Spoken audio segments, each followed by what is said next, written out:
Hello everyone, welcome to Sleepy Crimes Hub. I'm here with you tonight to help you relax and slowly fall asleep. I know many of you are watching this video to rest your mind. So before we begin, please like the video and subscribe to the channel. Tell me in the comments, where are you watching from and what time is it right now? Now get comfortable, close your eyes if you like, take a deep breath, and let go of the day. Let's gently begin with case 1.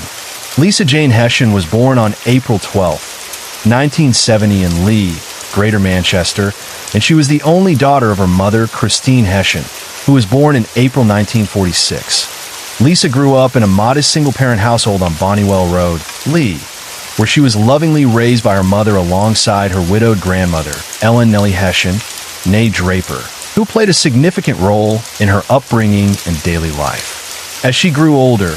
Lisa developed into a popular, confident, an outgoing young girl who performed well academically and showed natural talent in athletics and gymnastics, while also nurturing a strong passion for fashion and music that reflected her vibrant personality. Friends later remembered her as a huge admirer of David Bowie,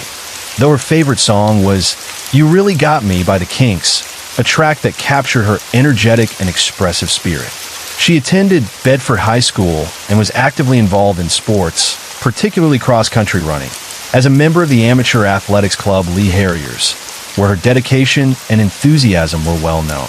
Those who knew her closely often spoke of her striking presence and quiet humility, with her friend Anita Webb later recalling that Lisa had an effortlessly perfect physique, yet remained unaware of her own beauty, which she believed was Lisa's most endearing quality. Male classmates also remembered her fondly, describing how she confidently sat at the front of the classroom and playfully challenged their attention, leaving a lasting impression through her charm and self-assurance.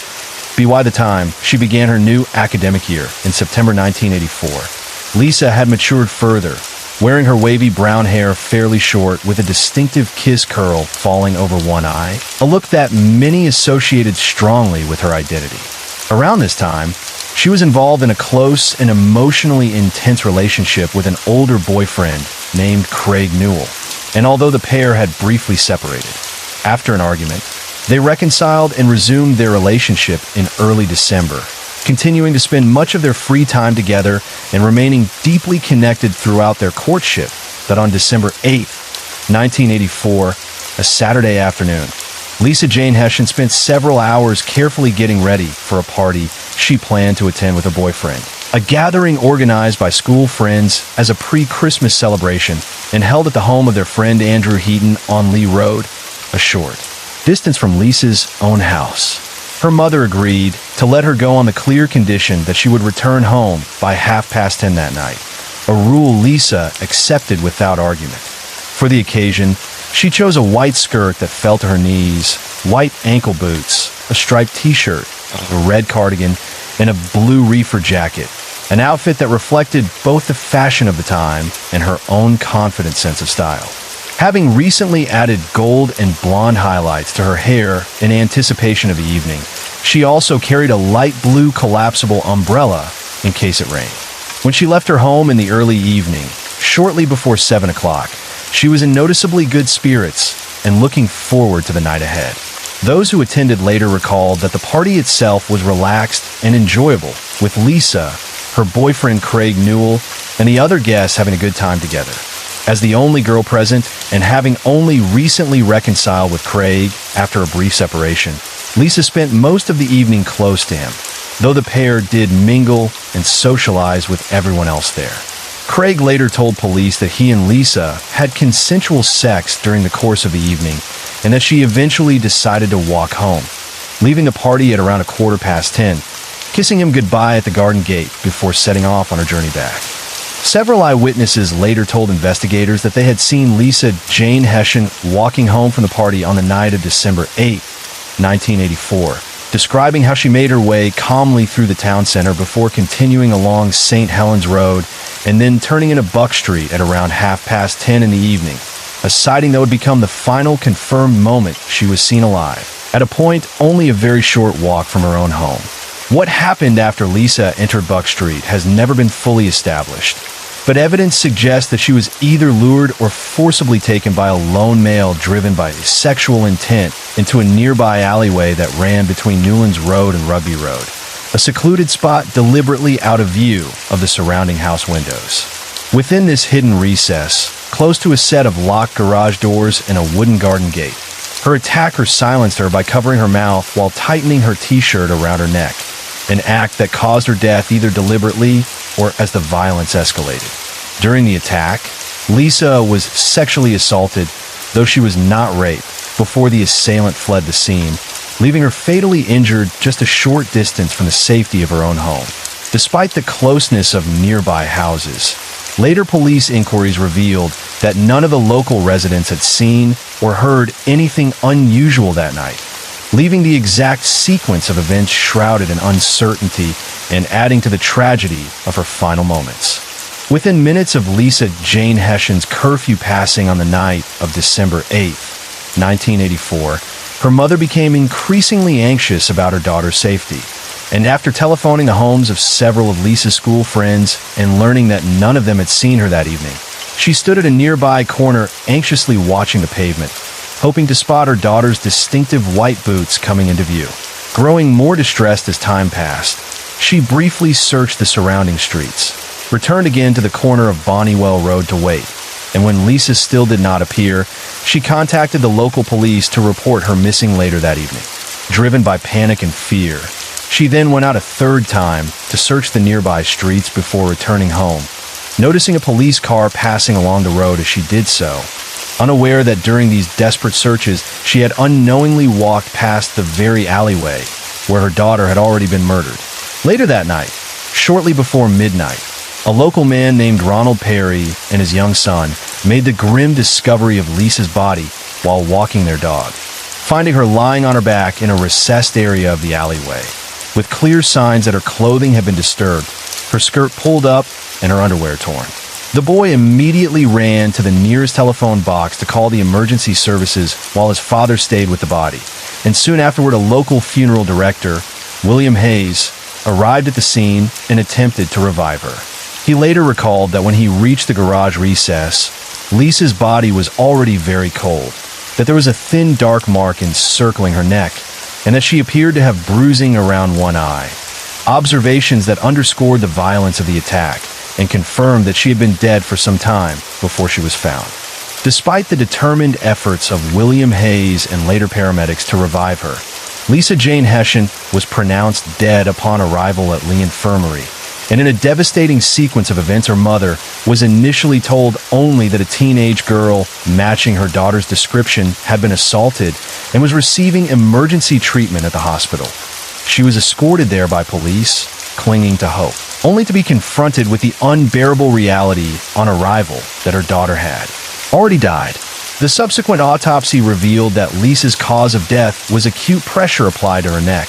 a finding consistent with her t-shirt having been pulled tight around her throat while her attacker covered her mouth to prevent her from screaming. Further examination showed bruising to her face and lips along with multiple scratches on her neck, clear signs that Lisa, who suffered from asthma, had struggled fiercely and desperately to defend herself during the attack. Pathologist Dr. Jeffrey Garrett concluded that the injuries to her lips indicated she had been punched in the mouth during the ordeal, reinforcing the level of violence she had endured in her final moments. Although the coroner, David Blakey, formally ruled her death an unlawful killing, he also noted that it was possible the man responsible had not set out with the clear intention to kill her, a conclusion that did little to soften the profound tragedy of her death. The murder of Lisa Hession caused widespread shock and anger throughout the community, and Greater Manchester Police immediately launched a major investigation to track down the person responsible, placing the inquiry under the overall command of Detective Superintendent Terrence Millard. Detectives quickly concluded that the crime had been sexually motivated, and a range of factors suggested the attacker was either a local resident of Lee or someone with detailed knowledge of the area, which initially gave officers confidence that the case might be solved swiftly. In the days following Lisa's death, a local man was arrested on suspicion of her murder, raising brief hopes of a breakthrough, but he was later released on bail and no charges were ever brought against him. leaving the investigation once again without a clear suspect. At a press conference held several days after the murder, attended by both national and regional media, police disclosed that a number of young women had been sexually assaulted within the surrounding area in the months before Lisa was killed, and investigators believed her murderer might also have been responsible for these earlier attacks. In the first of these incidents, a woman had been assaulted while walking home along Rugby Road, close to the alleyway where Lisa was later attacked and murdered, and she reported that her assailant approached her from behind, clamped a hand over her mouth to silence her, and threatened to kill her. In the other reported assaults, the attacker had similarly threatened his victims with death if they did not comply, reinforcing police concerns that the same individual may have been escalating his violence in the period leading up to Lisa Hession's murder. The offender described in all three reported attacks was said to be a young man around 20 years of age, physically attractive, and dressed in jogging clothing, a description that heightened public fear and urgency at the time. In the earliest of these assaults, the victim narrowly avoided being sexually assaulted or raped by remaining calm, speaking continuously to the attacker and persuading him to walk with her for several hundred yards before he eventually let her go, an encounter she later described as deeply unsettling despite her escape. During their brief conversation, the man reportedly told her that he was unable to get a girlfriend and claimed this frustration was the reason he had resorted to sexually assaulting young women, a statement that disturbed investigators and reinforced their belief that the attacks were sexually motivated and potentially linked. In the weeks following Lisa Hession's murder, police efforts intensified dramatically, with thousands of members of the public questioned, extensive house-to-house inquiries carried out across hundreds of homes throughout Greater Manchester, and several thousand possible leads examined in an attempt to identify the killer. A wide range of suspects were interviewed, including known sex offenders and a young man who had been seen behaving suspiciously toward Lisa in the days immediately before her death. But each of these individuals was eventually ruled out. Police also reconstructed Lisa's movements on the night she was murdered, broadcasting the reenactment nationally in the hope of prompting new witnesses to come forward, while a large number of items believed to be potential physical evidence were subjected to forensic testing. More than 2 years after the murder, investigators revisited the case when a man in his early 30s, who was serving time in a Merseyside prison, was questioned about his possible involvement after a Liverpool detective reported comments he had made, while being investigated for the unrelated killing of an elderly woman. This individual was interviewed twice by Greater Manchester Police while held at HM Prison Risley, but despite the renewed scrutiny, no further action was taken against him in connection with Lisa Hession's death, and the case remained unresolved in the months leading up to Lisa Hession's murder. A disturbing pattern had already begun to emerge, as during the 4 months prior to her death, 3 local young women, ranging in age from 16 to 20, were subjected to separate sexually motivated attacks, all of which took place within roughly 1 mile of the location where Lisa was later murdered, prompting Detective Superintendent Terrence Miller to state on December 11th that these assaults may have been carried out by the same individual responsible for her killing. In each of these incidents, the attacker was described as a young, slim, dark-haired white male with notably youthful features, estimated to be between 18 and 20 years old, who spoke with a local accent, and in every case he threatened to kill his victim if she did not comply with his demands, a recurring detail that deeply concerned investigators. The third of these assaults occurred on the evening immediately before Lisa's murder, when a 17-year-old girl was threatened by the attacker, sexually fondled, and pushed to the ground, but managed to fight back by striking him in the groin before escaping and fleeing the scene. In an effort to identify this man, police released a composite drawing to the media during a press conference in January 1985, at which Detective Superintendent Millard emphasized that while he could not state definitively that the man depicted was connected to Lisa Hession's murder, he was keen to speak with him as part of the wider investigation. Although the release of the composite image generated a number of new leads and renewed public interest, none of the information ultimately led to a breakthrough, and the identity of the attacker, along with his possible connection to Lisa's murder, remained unknown. In May 1985, another sexually motivated attack took place in Lee,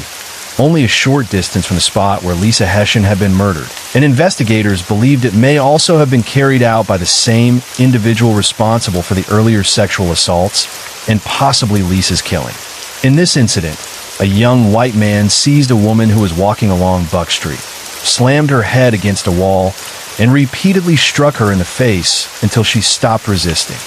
after which he attempted to remove her clothing before fleeing the scene when the headlights of an approaching vehicle interrupted the attack, escaping in the direction of St. Helens Road. Despite the scale and intensity of the police response over time, including the receipt of more than 1,000 tips from members of the public and the questioning and elimination of numerous persons of interest, the murder of Lisa Hession was never solved. By the late 1980s, the investigation had largely become a cold case, although it continued to be formally reviewed at regular intervals, and all forensic material recovered from the crime scene was carefully retained and preserved in the hope that future advances or new information might one day provide answers in a case that had deeply scarred the local community.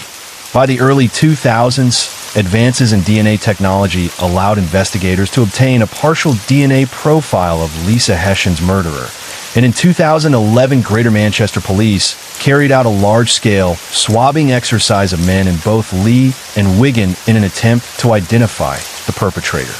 Although this effort did not result in the arrest of the killer, the DNA profile obtained was sufficient to identify him if he were ever independently swabbed or if his DNA were entered into the UK National DNA Database through an unrelated matter. Investigators have repeatedly stated that all they need is the perpetrator's name to make a definitive match, emphasizing that any credible tip naming the individual responsible would directly lead to his identification and potential prosecution. In the years following Lisa's death, her memory was honored locally. Pupils and staff at Bedford High School decided to plant a tree on the school grounds in her memory, raising funds through donations to purchase a cherry blossom tree from a Worsley Garden Center. This tree was planted in the school quadrangle in early 1985, and a plaque at its base bears a gold inscription reading, "In memory of Lisa Hession, 1970 to 1984. Although the cherry blossom tree was later uprooted in a storm in 2022, a silver birch sapling was subsequently planted in its place as a continuing tribute. Lisa's case remained in the public eye when in February 2005, her murder was featured on BBC One's Crime Watch UK as part of Operation Genesis, Greater Manchester Police's cold case initiative. During the broadcast, her mother, Christine Hession, alongside Detective Inspector Jeffrey Arnold, made a direct appeal to the public for information, which resulted in 27 new leads, some coming from women who noticed sudden changes in their partner's behavior around the time of the murder, and several viewers independently naming the same two suspects, renewing hope that long-dormant clues might finally bring justice. Christine Hession died in January 2016 at the age of 69 after a brief battle with cancer, leaving behind a legacy of relentless advocacy that spanned more than 30 years as she campaigned tirelessly to identify and bring her daughter's murderer to justice. Throughout her life, Christine remained firmly convinced that the killer was a local man, a belief that fueled her dedication and her enduring grief. She once reflected on the constant anxiety that haunted her daily life, admitting that every man she encountered sparked the thought, did he do it? And that she could not rest until the perpetrator was found. Her determination mirrored the sentiments of investigators, with Martin Bottomley, head of Greater Manchester Police's cold case unit, stating in December 2022 that someone out there knows who murdered Lisa, and that with advances in forensic techniques, providing a name could either eliminate suspicion or directly identify the killer, ensuring justice for both Lisa and her late mother and preventing further harm. Although the case is now officially classified as a cold case, it continues to be periodically reviewed, with fresh leads actively pursued by police, and it remains widely publicized in the media. A substantial reward of £50,000 is still offered for information that leads to the arrest and conviction of Lisa Hession's murderer, keeping hope alive that after decades of waiting, justice may one day be achieved.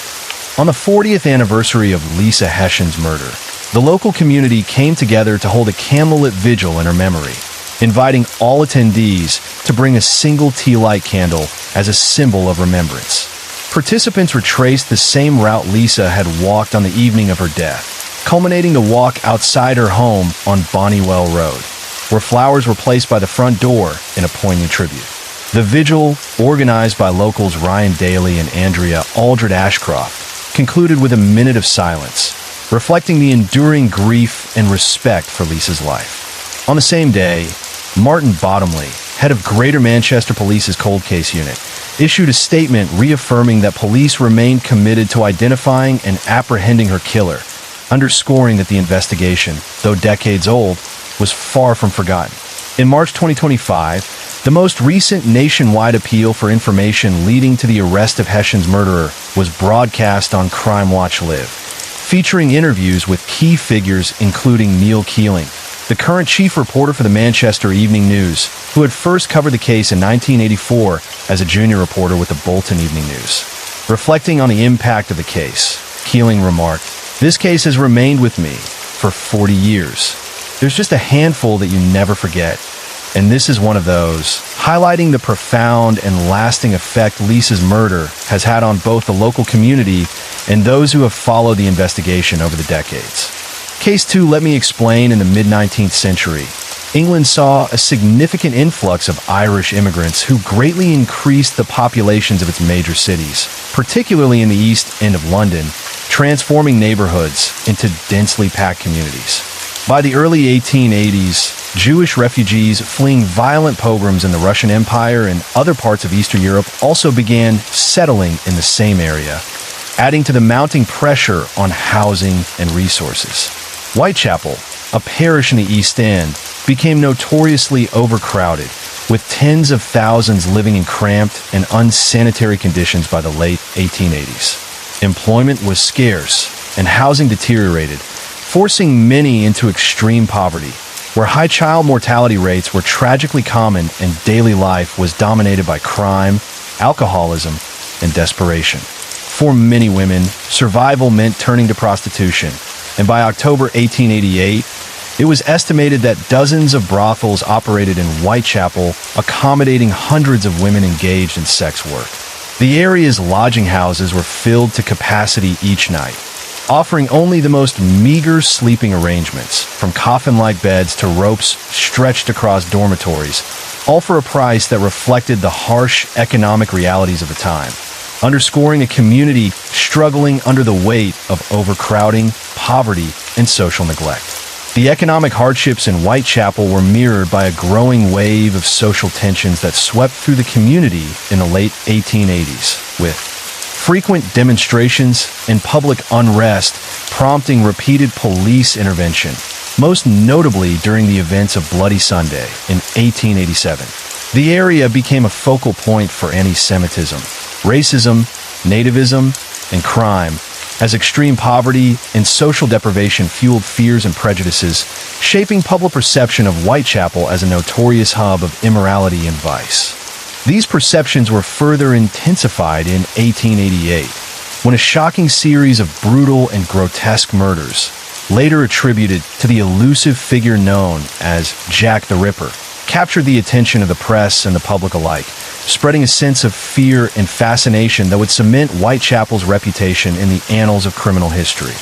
During the late 1880s, the East End of London was gripped by an atmosphere of pervasive fear and uncertainty as a series of violent attacks against women raised disturbing questions about the true extent of a single perpetrator's crimes, creating an uneasy tension between the realities of rampant street violence and the emerging legend of a singular, methodical killer. Between early April 1888 and February 1891, the Metropolitan Police recorded a succession of brutal murders that were collectively documented in official files as the Whitechapel Murders, a chilling title that would later become synonymous with terror and mystery. Historians and experts continue to debate the connections between these deaths, but a subset of 5 murders, later termed the Canonical Five, is widely believed to have been carried out by a single, elusive figure who would come to be known as Jack the Ripper. This killer's crimes were marked by a horrifyingly consistent pattern, beginning with deep and deliberate slashes to the throat, followed by savage mutilation of the abdomen and genital regions, the careful removal of internal organs, and increasingly grotesque damage to the face, demonstrating both a cruel intent and an eerie precision that captivated and horrified the public in equal measure.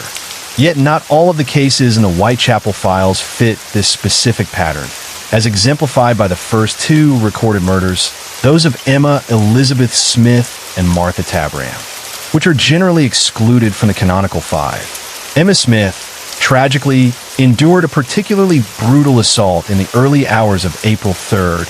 1888, on Osborne Street, where she was robbed and sexually attacked. She suffered severe trauma to the face, including a cut to her ear, and a blunt object was violently inserted into her body, rupturing her peritoneum and ultimately leading to peritonitis, which claimed her life the following day at London Hospital. In her statements, Smith recounted that she had been attacked by 2 or 3 men,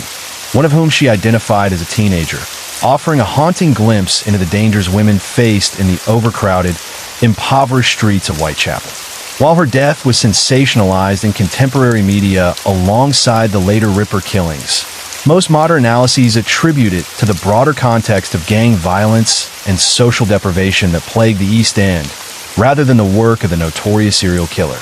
Her murder, and others like it, underscored the grim reality of life in a district where extreme poverty, lawlessness, and social instability made women particularly vulnerable, providing the backdrop against which the later,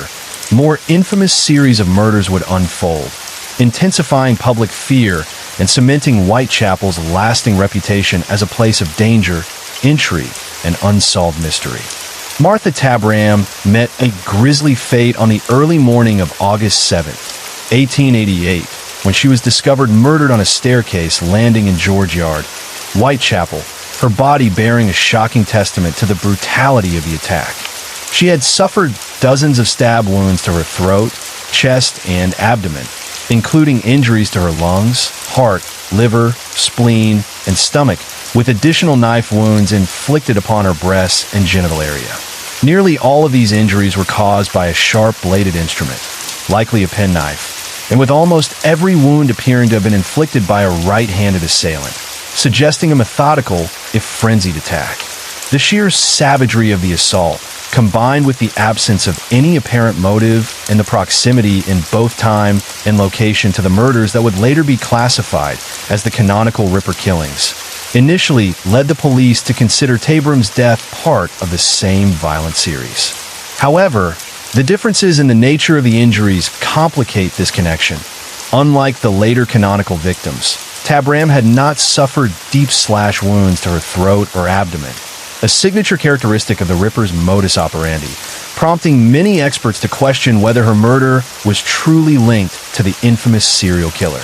Nonetheless, her death contributed to the growing sense of terror and insecurity in Whitechapel, highlighting the extreme vulnerability of women in the East End and the unpredictable violence that plagued the streets during this dark and chaotic period of London's history. Marion Nichols became the first widely recognized victim of the canonical five when her lifeless body was discovered in the early hours of Friday, August 31st, 1888, in Bucks Row, Whitechapel, a narrow street now, known as Durward Street. She had last been seen alive roughly an hour earlier by Mrs. Emily Holland, with whom she had previously shared a bed at a common lodging house on Thrall Street in Spitalfields, walking toward Whitechapel Road as the streets lay shrouded in pre-dawn darkness. The scene of her death revealed the chilling signature of a calculated and vicious assault. Her throat had been slashed by 2 deep, deliberate cuts, one of which severed tissue all the way down to the vertebrae, while her lower abdomen had been partially ripped open by a jagged wound that left her bowels exposed, a brutal mark of the killer's cruelty. Additional incisions along both sides of her abdomen, inflicted in a downward thrusting motion with the same knife, indicated a precise yet horrific method, combining both anatomical knowledge and terrifying intent. The savagery of the attack, the methodical nature of the wounds, and the lack of any apparent motive sent a wave of shock through Whitechapel, drawing the attention of authorities and the public alike, and marking the beginning of a series of murders that would come to define the grim legacy of Jack the Ripper, forever entwining Mary and Nichols' death with the dark narrative of London's East End in the late 19th century. Just a week after the discovery of Mary and Nichols, on Saturday morning, September 8, 1888, Annie Chapman's body was found near the steps leading to the doorway of the backyard at Hanbury Street in Spitalfields, the early light of day barely illuminating the grim scene. Her death bore the terrifying hallmarks of the same calculated brutality seen in Nichols' murder. Her throat had been slashed deeply in 2 precise cuts, while her abdomen had been entirely opened, revealing the horrifying extent of the violence inflicted upon her. In a macabre display, a section of her stomach flesh had been placed upon her left shoulder,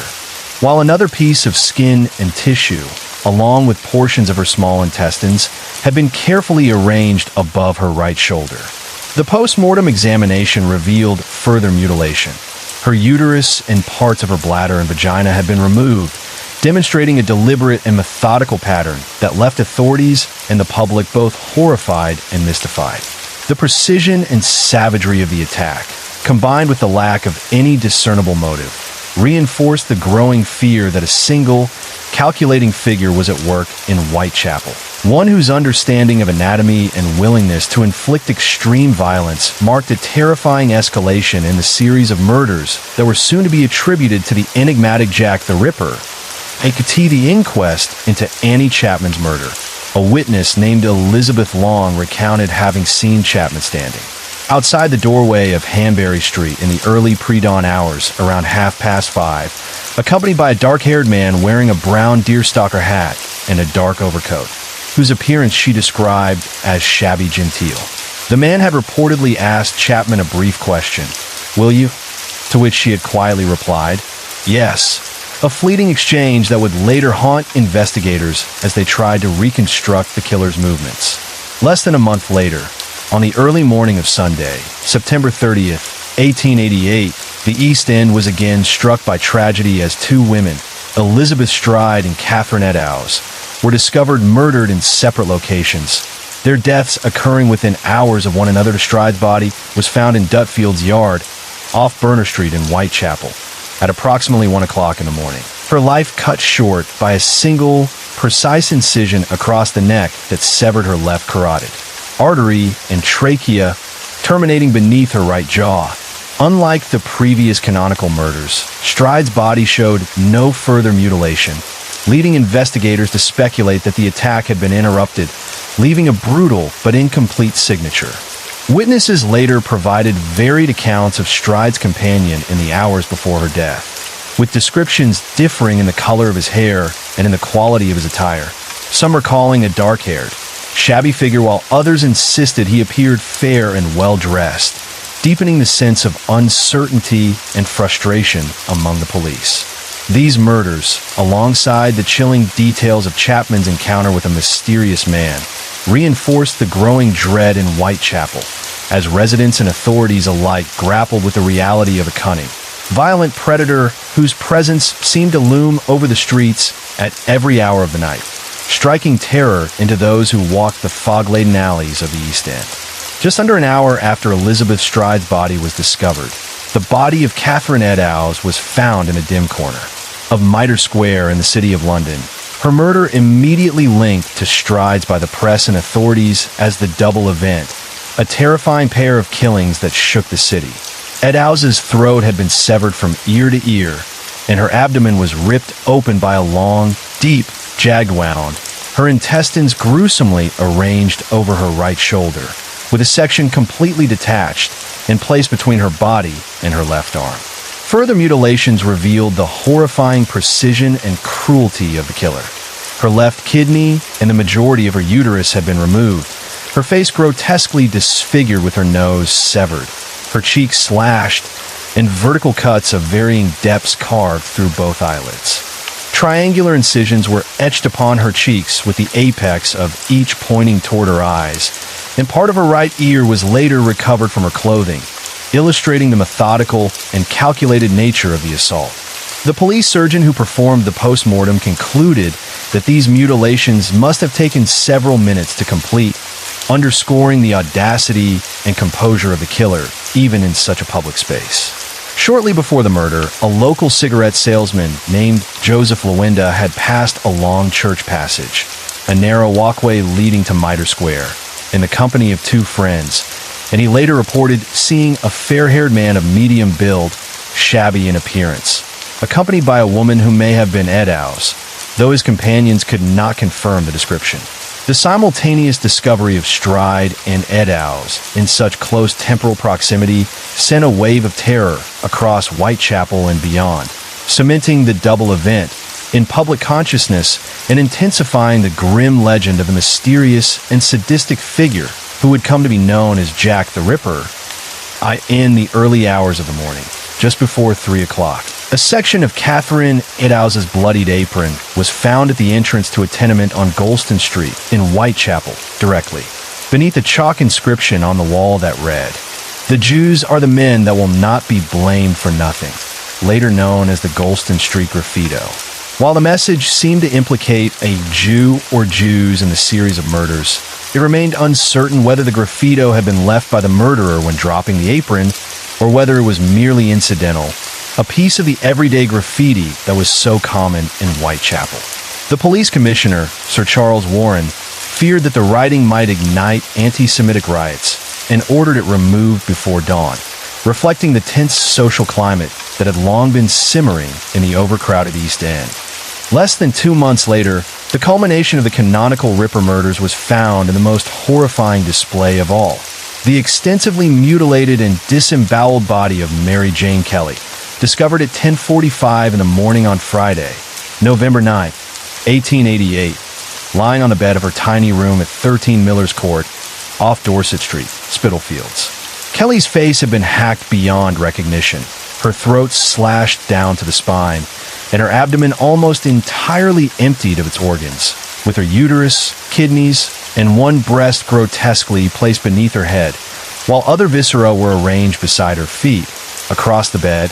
and atop a nearby bedside table. Even her heart was missing, removed entirely from the scene. Evidence suggested the killer had burned objects within the room's fireplace, creating light to carry out the gruesome mutilations, with a fire so intense that it had melted the solder between the kettle and its spout, which fell into the grate.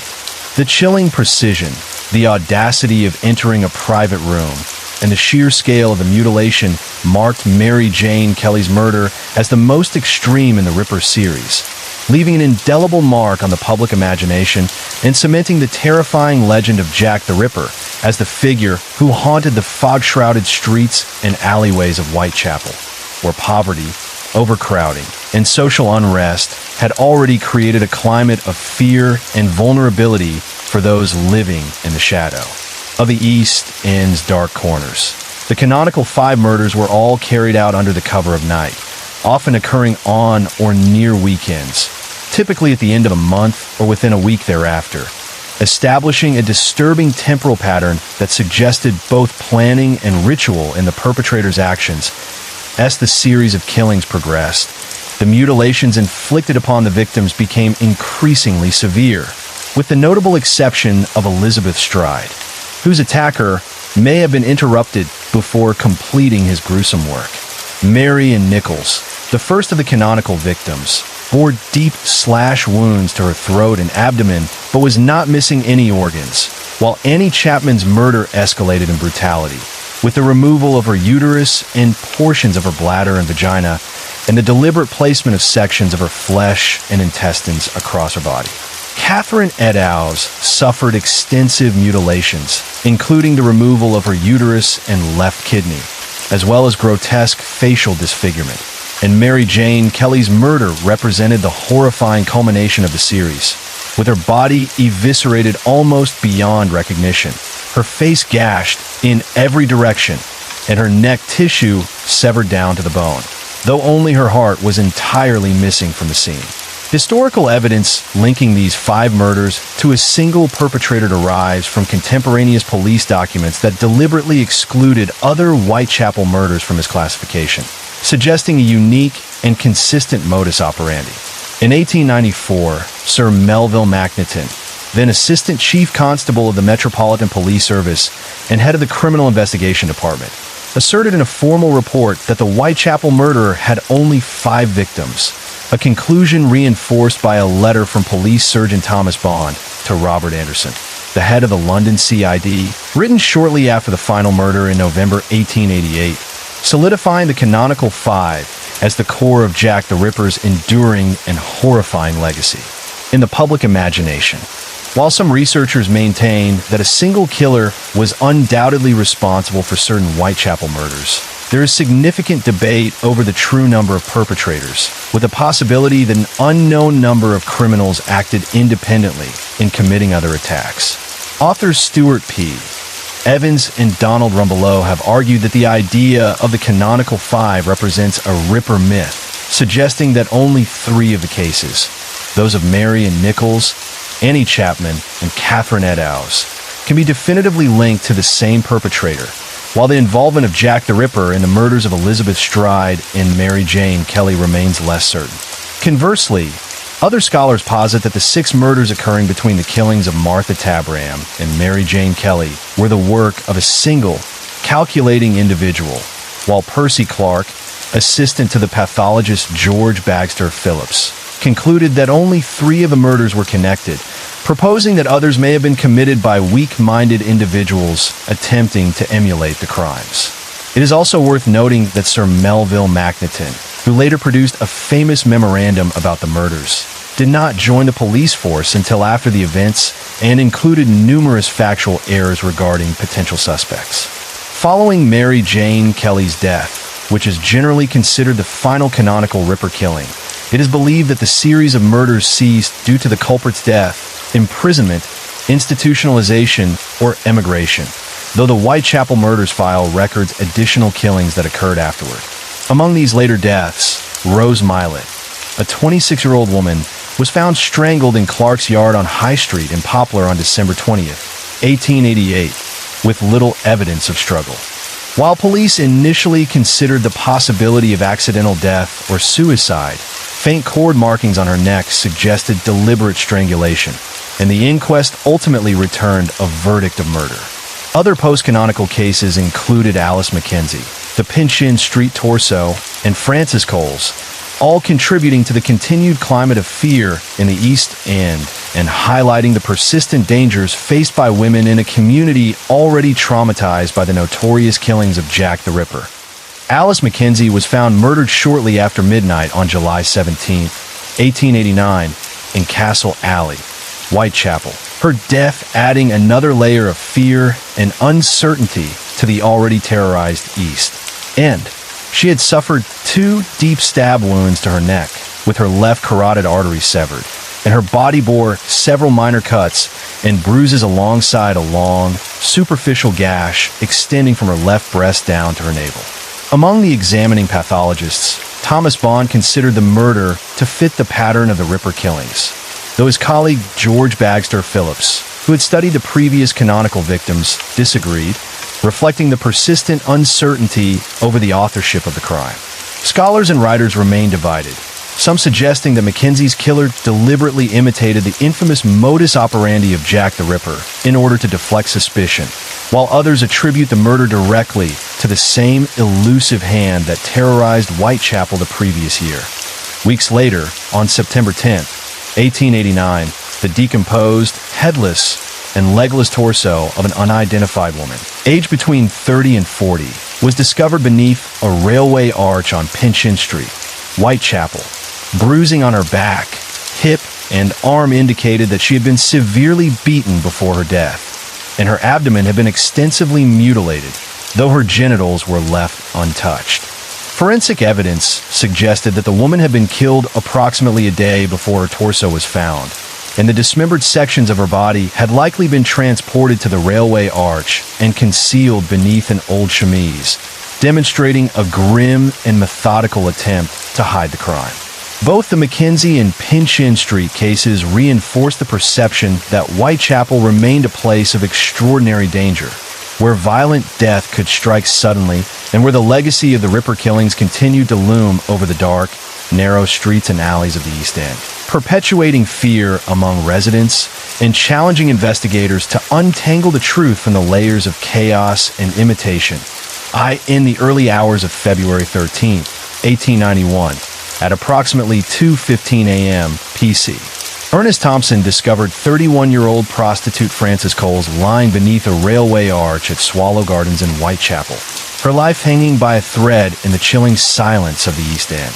Coles's throat had been deeply cut, but her body bore no other mutilations, leading some to speculate that Thompson's arrival had interrupted her assailant before the crime could be completed. Although she was still alive when found, she succumbed to her injuries before medical help could reach her. Earlier that night, Coles had been seen drinking with a 53-year-old stoker named James Thomas Sadler, and witnesses reported that the two had argued roughly 3 hours before her death, raising suspicion toward him. Sadler was arrested and charged with her murder, and for a brief time, he was even considered a potential suspect in the infamous Jack the Ripper series. However, a lack of evidence led to his release on March 3, 1891, leaving the murder officially unsolved and further deepening the sense of fear and uncertainty that pervaded Whitechapel, where women continued to be especially vulnerable to the sudden and brutal violence that haunted the streets of the East End in this dark period of London's history. In addition to the 11 Whitechapel murders and the later disputed cases, commentators have occasionally linked other alleged attacks to the notorious figure of Jack the Ripper, though many remain uncertain or entirely mythical. One such story is that of Fairy Faye, a nickname attributed to an unidentified woman whose body was supposedly discovered in a doorway near Commercial Road on December 26, 1887, allegedly impaled by a stake driven through her abdomen. However, historical records show no Whitechapel murders occurring around Christmas of that year, and it is widely believed that the story was a confused or sensationalized press report of the attack on Emma Elizabeth Smith, in which a stick or blunt object had been inserted into her body. Most modern authors agree that Fairy Faye never existed, and that the tale is purely a creation of the folklore surrounding the Ripper. Another alleged early victim was Annie Millwood, a 38-year-old widow who had been admitted to the Whitechapel Workhouse Infirmary on February 25, 1888, suffering numerous stab wounds to her legs and lower torso. She told the staff that she had been attacked with a clasp knife by an unknown assailant, though she was later discharged and died from apparently natural causes on March 31st. Some researchers have speculated that Millwood may have been the Ripper's first victim, predating the canonical series. But there is no definitive evidence linking her attack to the serial killer, leaving her story as one of several tantalizing but unconfirmed threads in the shadowy and violent history of Whitechapel during this dark period. Other suspected pre-canonical victims further complicate the shadowy history of Whitechapel's violent streets, including a young dressmaker named Ada Wilson, who reportedly survived a harrowing attack on March 28, 1888, when a man stabbed her twice in the neck with a clasp knife at the doorstep of her home in Bow after demanding money, leaving her shaken but alive. Another possible victim was 40-year-old Annie Farmer, who lived in the same lodging house as Martha Tabram and claimed to have been assaulted on November 21, 1888, receiving a superficial cut to her throat. Witnesses reported that an unknown man, bloodied on hands and mouth, had fled the building, shouting, "Look at what she has done," immediately before two bystanders heard Farmer scream. However, the minor nature of her injury led some to believe it may have been self-inflicted, leaving the connection to the Ripper uncertain. In a separate and chilling episode known as the Whitehall Mystery, the headless torso of an unidentified woman was discovered on October 2nd, 1888, in the basement of the new Metropolitan Police headquarters under construction in Whitehall. Prior to this, an arm and shoulder from the same body had been found floating in the River Thames near Pimlico on September 11th, and the left leg was later recovered buried near the torso's location on October 17th. The head and remaining limbs were never found, and the identity of the victim remains unknown. The mutilations bore a striking resemblance to those of the Pinchin Street torso case, in which a dismembered body had missing legs and head but intact arms, highlighting a recurring and gruesome pattern of dismemberment and concealment that haunted investigators and perpetuated the enduring mystery surrounding the victims who may or may not have been connected to the infamous figure known as Jack the Ripper. Some of the more enigmatic and grisly crimes in late Victorian England, such as the Whitehall Mystery and the Pinchin Street Torso, may have been part of a series of killings later referred to as the Thames Mysteries, believed to have been committed by a single, shadowy figure known as the Torso Killer.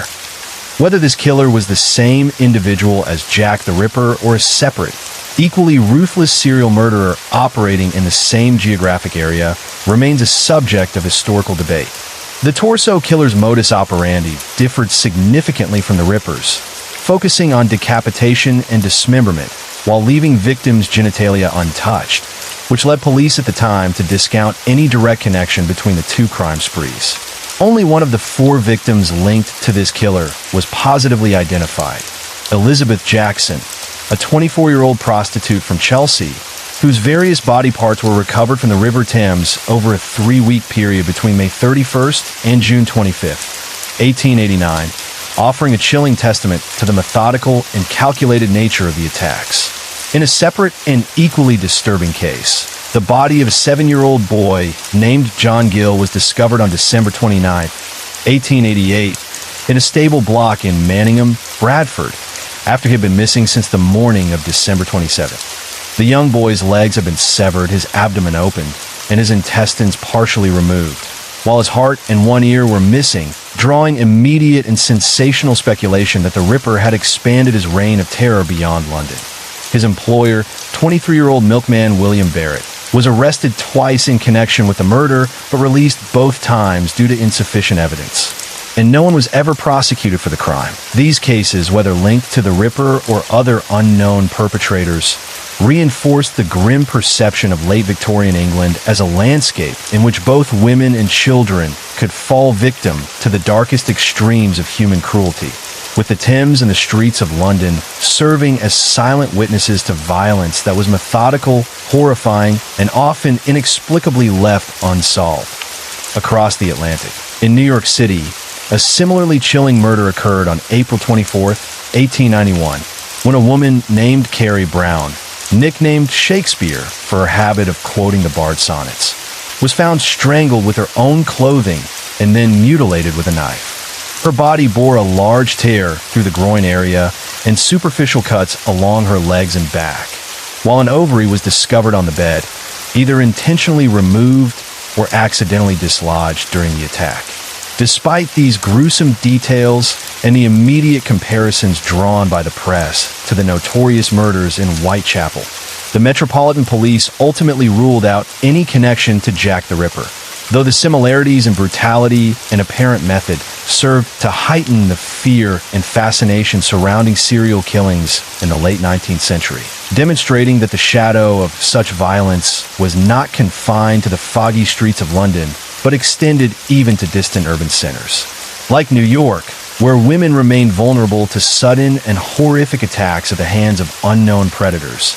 the investigation into the Whitechapel murders, while painstaking and meticulous by Victorian standards, was both monumental and hampered by circumstance, and much of the original city of London police files were tragically destroyed during the Blitz, leaving only the surviving Metropolitan Police records to offer insight into the era's investigative methods. A large team of officers conducted thorough house-to-house inquiries throughout the crowded streets of Whitechapel, collecting and examining forensic evidence, identifying and tracing suspects, and either scrutinizing or eliminating them from the inquiry. Over 2,000 residents were interviewed, more than 300 individuals were investigated in depth, and 80 people were formally detained, illustrating the extraordinary scale and intensity of the operation. In the wake of the murders of Elizabeth Stride and Catherine Eddowes, Sir James Fraser, Commissioner of the City Police, offered a reward of £500 for the capture of the elusive killer, underscoring the gravity of the situation. The initial investigation was led by the Metropolitan Police Whitechapel Division Criminal Investigation Department under Detective Inspector Edmund Reed. with Detective Inspectors Frederick Aberline, Henry Moore, and Walter Andrews dispatched from Scotland Yard following the murder of Mary and Nichols to assist. The City of London Police became involved under Detective Inspector James McWilliam after the murder of Eddowes, which fell within their jurisdiction. Yet the overall direction of the inquiries was complicated by the absence of the newly appointed head of the CD, Assistant Commissioner Robert Anderson, who was on leave in Switzerland from September 7th to October 6th, a period coinciding with the killings of Chapman, Stride, and Eddowes. To maintain coordination, Colonel Sir Charles Warren, Commissioner of the Metropolitan Police, appointed Chief Inspector Donald Swanson to oversee the inquiry from Scotland Yard, demonstrating both the unprecedented scale of the investigation and the challenges faced by Victorian law enforcement in attempting to apprehend a killer who struck with such terrifying skill and elusiveness. Because of the precision and apparent anatomical knowledge displayed in the mutilations, suspicion quickly fell upon butchers, slaughterers, surgeons, and physicians, whose professions involved cutting flesh with skill and familiarity. A surviving note written by Major Henry Smith, the acting commissioner of the city police, reveals that local butchers and slaughterhouse workers were thoroughly investigated, their alibis carefully examined, and ultimately they were eliminated from the inquiry. Further confirmation appears in a report sent by Inspector Donald Swanson to the Home Office, stating that 76 butchers and slaughterers had been personally visited and that all of their employees over the previous 6 months were scrutinized. Despite these findings, speculation persisted at the highest levels of society, with figures such as Queen Victoria herself believing the pattern of the murders suggested the killer may have been a butcher or cattle drover working aboard the livestock vessels that regularly traveled between London and mainland Europe. Whitechapel's proximity to the London docks lent weight to this theory, as cattle boats typically arrived late in the week and departed on weekends, a schedule that appeared to align ominously with the timing of several murders. However, police investigations into these vessels found no consistent correlation between the dates of the killings and the movements of any single ship, and the possibility that a crewman transfer between boats was also explored and ultimately dismissed, leaving yet another promising lead dissolved into uncertainty. In September of 1888, a group of concerned citizens from London's East End formed what became known as the Whitechapel Vigilance Committee. Frustrated by the police's inability to capture the killer and alarmed by the damage the murders were causing to local businesses, these volunteers began patrolling the streets themselves, watching for anyone they considered suspicious. Their presence reflected growing public anger and fear, as many residents felt abandoned by official law enforcement. The committee formally petitioned the government to increase the reward for information leading to the murderer's arrest, and even offered a substantial reward of their own. Going a step further, they hired private detectives to independently question witnesses, hoping fresh eyes might uncover details the police had missed up by the end of October. Attention shifted toward understanding the mind of the killer rather than simply chasing physical leads. Robert Anderson requested Police Surgeon Thomas Bond to provide a professional opinion on the murderer's level of surgical skill and anatomical knowledge. Bond's analysis would become the earliest surviving example of criminal profiling in the case. His conclusions were drawn from his own examination of the most brutally mutilated victim, along with post-mortem reports from the earlier murders.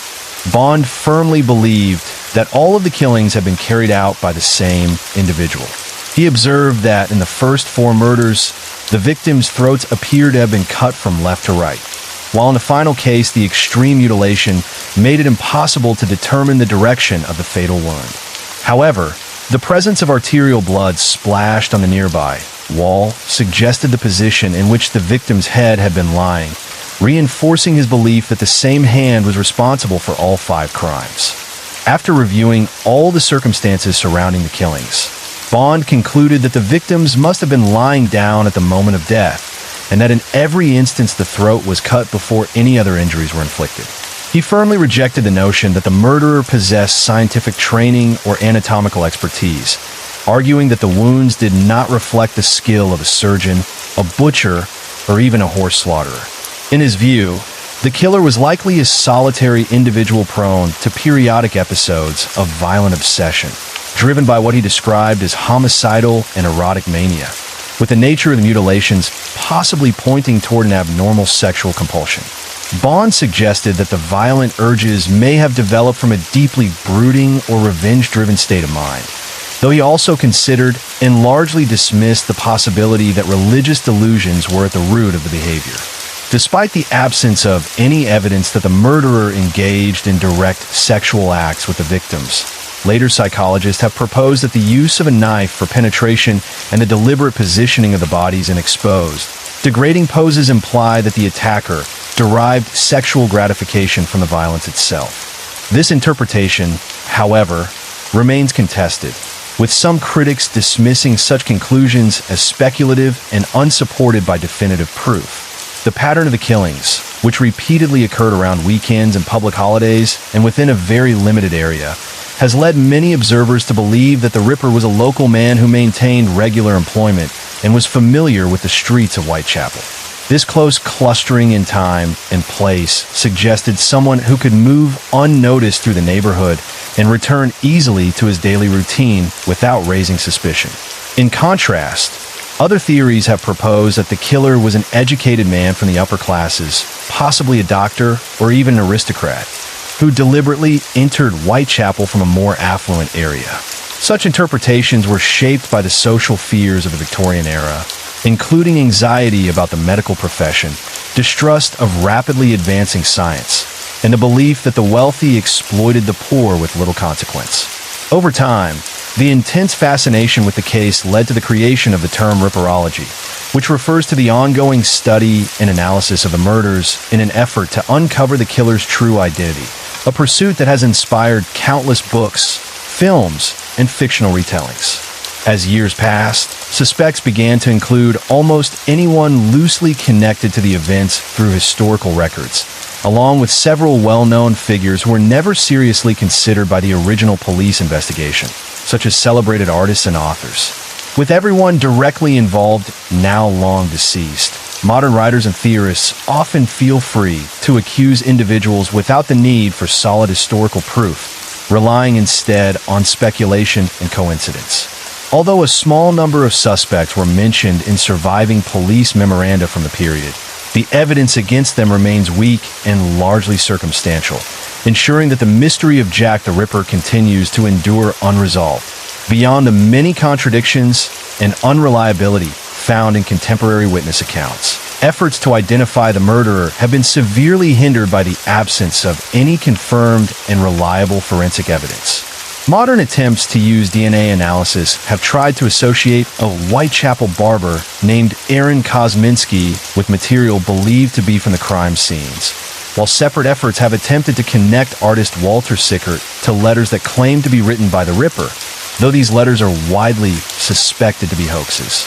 The scientific methods used to support these conflicting claims have faced strong criticism, particularly because the mitochondrial DNA reportedly linked to Kosminski came from unverified evidence and was compared to descendants whose familial connection could not be conclusively established. Additionally, DNA testing on surviving letters has failed to produce definitive results, largely because the materials have been handled repeatedly over many decades and are heavily contaminated, making any meaningful analysis extremely difficult. The research that initially claimed a link to Kosminski could not be independently replicated, and the original data later became unavailable, leading a respected forensic journal to issue a formal expression of concern regarding the study's validity. As a result, while countless theories continue to circulate about the true identity and occupation of Jack the Ripper, no consensus has ever been reached among experts, and the list of proposed suspects has grown extraordinarily long. Despite enduring fascination, renewed investigations, and advances in modern science, the identity of Jack the Ripper remains one of history's most enduring and unresolved mysteries. During the period of the Whitechapel murders, police authorities, newspaper offices, and members of the general public were inundated with an overwhelming number of letters connected to the case, many of which claim to offer insight into the identity of the killer. While a small portion of this correspondence appeared to be sincere attempts to help capture the murderer, the vast majority proved to be hoaxes, pranks, or messages of little investigative value. Among the flood of correspondence, many letters boldly claimed to have been written by the killer himself, but only a few became especially infamous over time. The most notable among these were later labeled the Dear Boss letter, the Saucy Jackie postcard, and the Chilling from Hell letter. The Dear Boss letter, dated late September 1888 and postmarked a few days later, was received by a news agency and subsequently forwarded to Scotland Yard, where it was initially dismissed as a hoax. However, when a victim was discovered shortly afterward with part of her ear cut, public attention intensified due to the letter's disturbing claim that the writer would cut off a woman's ears. Despite this coincidence, the injury to the ear appears to have occurred incidentally during the attack, and the letter writer never fulfilled the threat of sending ears to the police. It was within this letter that the name Jack the Ripper was first introduced to the public, a name that quickly gained worldwide notoriety once published by the press. Following its release, numerous imitation letters began to surface, many closely copying the tone and style of the original message, with writers adopting dramatic aliases and attempting to insert themselves into the unfolding terror. Although some sources suggest that an earlier letter may have used the infamous name first, most historians and experts agree that this document was likely a later fabrication inserted into police records long after the murders had ended, further complicating the already tangled legacy of the Ripper correspondence. The postcard, later known as the Saucy Jackie message, was postmarked in early October 1888 and reached the Central News Agency on the same day, immediately drawing attention because its handwriting closely resembled that of the earlier Dear Boss letter. In its brief but taunting message, the writer referred to the murders committed at the end of September, describing them ominously as a double event, a phrase that quickly became associated with the killings of two victims on the same night. Some investigators and commentators later argued that this detail suggested insider knowledge, proposing that the postcard may have been sent before full information about the murders had reached the public, which would make it less likely to be the work of a mere hoaxer. However, this theory remains disputed, as the postcard was postmarked more than a day after the crimes occurred, by which time newspapers had already begun reporting key details and the events had become the subject of widespread discussion among residents of Whitechapel. Far more disturbing was the letter known as From Hell, which was received in mid-October 1888 by George Lusk, the head of the Whitechapel Vigilance Committee, and immediately stood apart from earlier correspondence due to its crude handwriting and markedly different tone and spelling. Accompanying the letter was a small box containing half of a preserved human kidney stored in alcohol, a discovery that deeply shocked both Lusk and the authorities. One of the canonical victims had indeed had a kidney removed during her murder, and the writer of the letter chillingly claimed to have cooked and eaten the missing portion. Experts and historians have long debated whether the organ truly belonged to the victim or whether the package was part of an elaborate and grotesque practical joke intended to heighten fear and confusion. The kidney was examined by a hospital pathologist who confirmed that it was human and originated from the left side of the body, but he was unable to identify any further defining biological features, despite exaggerated claims that later appeared in the press. The unsettling episode did not end there, as the same pathologist subsequently received another letter signed with the now infamous name, further deepening the mystery and reinforcing the role of letters and hoaxes in amplifying the terror and legend surrounding Jack the Ripper. Scotland Yard released facsimiles of the infamous Dear Boss letter and the so-called Saucy Jackie postcard in early October, hoping that a member of the public might recognize the handwriting and provide a lead, though their efforts ultimately proved unsuccessful. Charles Warren, writing to a senior government official, admitted that he personally suspected the letters to be a hoax, but emphasized that the authorities were obliged to pursue any potential clues and identify the writer. The press quickly seized upon the letters, with one journalist suggesting in a newspaper article that they had been fabricated by a rival reporter seeking to boost circulation, a claim that underscored the growing interplay between crime and media. Later investigations hinted that certain journalists may indeed have authored the letters, with confessions and historical accounts pointing to individuals at major newspapers who sought to heighten public interest and maintain attention on the case. The Whitechapel murders represent a watershed moment in the relationship between crime and journalism, marking the first serial killings to generate a global media frenzy and highlighting the way the press could shape public perception. The combination of widespread literacy among working-class people, made possible by compulsory education laws, and inexpensive mass circulation newspapers and illustrated magazines meant that news of the killings reached an unprecedented audience. As a result, newspapers and periodicals flooded the public with detailed accounts, though much of the reporting was sensationalized and speculative, with false or exaggerated information often presented as fact. In addition, many articles fueled prejudice and xenophobic speculation, with some suggesting that the killer was foreign or Jewish, further stoking public fear and anxiety during an already tense period in London's East End.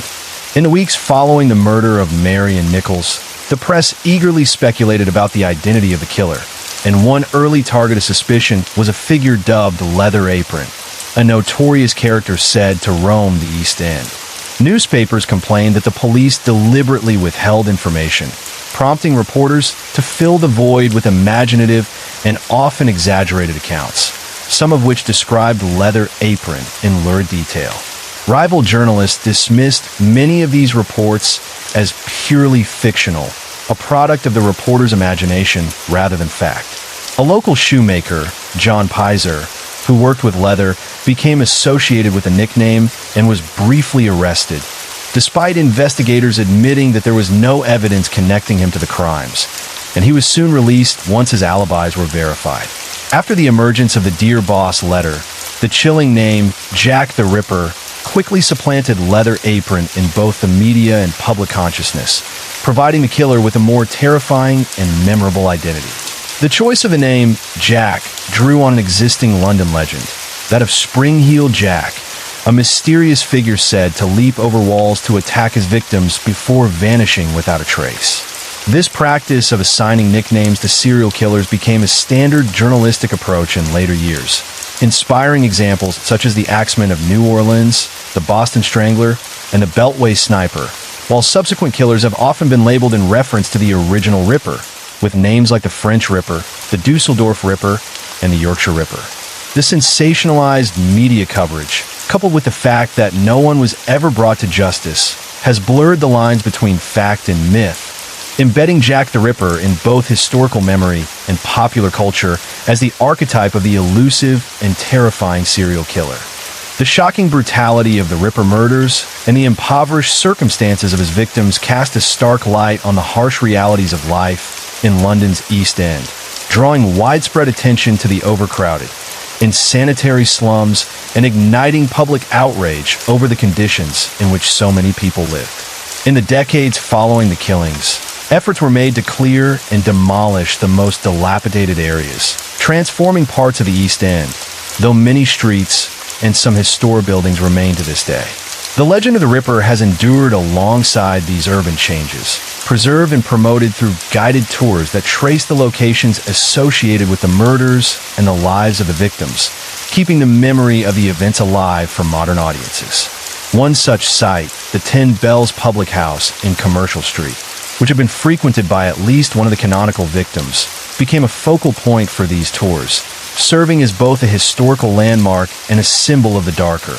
haunting legacy that the Whitechapel murders left on the city in the years following the Whitechapel murders. Jack the Ripper transformed from a real-life figure of terror into a symbol in the cultural imagination, becoming the proverbial bogeyman whispered about, to frighten children and a phantom of fear for the general public. Early depictions were often phantasmic or monstrous, emphasizing an almost otherworldly evil, while films in the 1920s and 30s portrayed him as a seemingly ordinary man with a hidden, malevolent secret, stalking his unsuspecting victims in shadowy streets where lighting and cinematic effects conveyed menace and suspense. That be why the mid-20th century, interpretations of the Ripper shifted, portraying him as the embodiment of a predatory aristocracy, often dressed in the trappings of a gentleman with a top hat, and casting the social establishment itself as the true villain,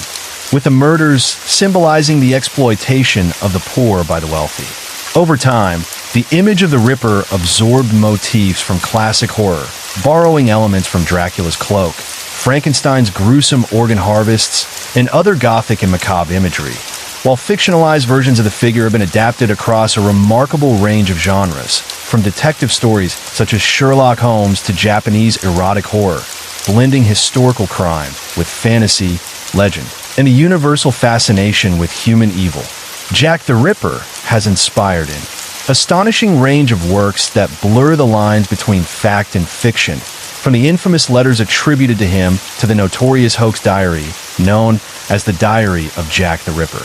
His presence has permeated novels, short stories, poems, comic books, games, songs, plays, operas, television programs, and films, cementing his role as one of the most enduring figures in popular culture.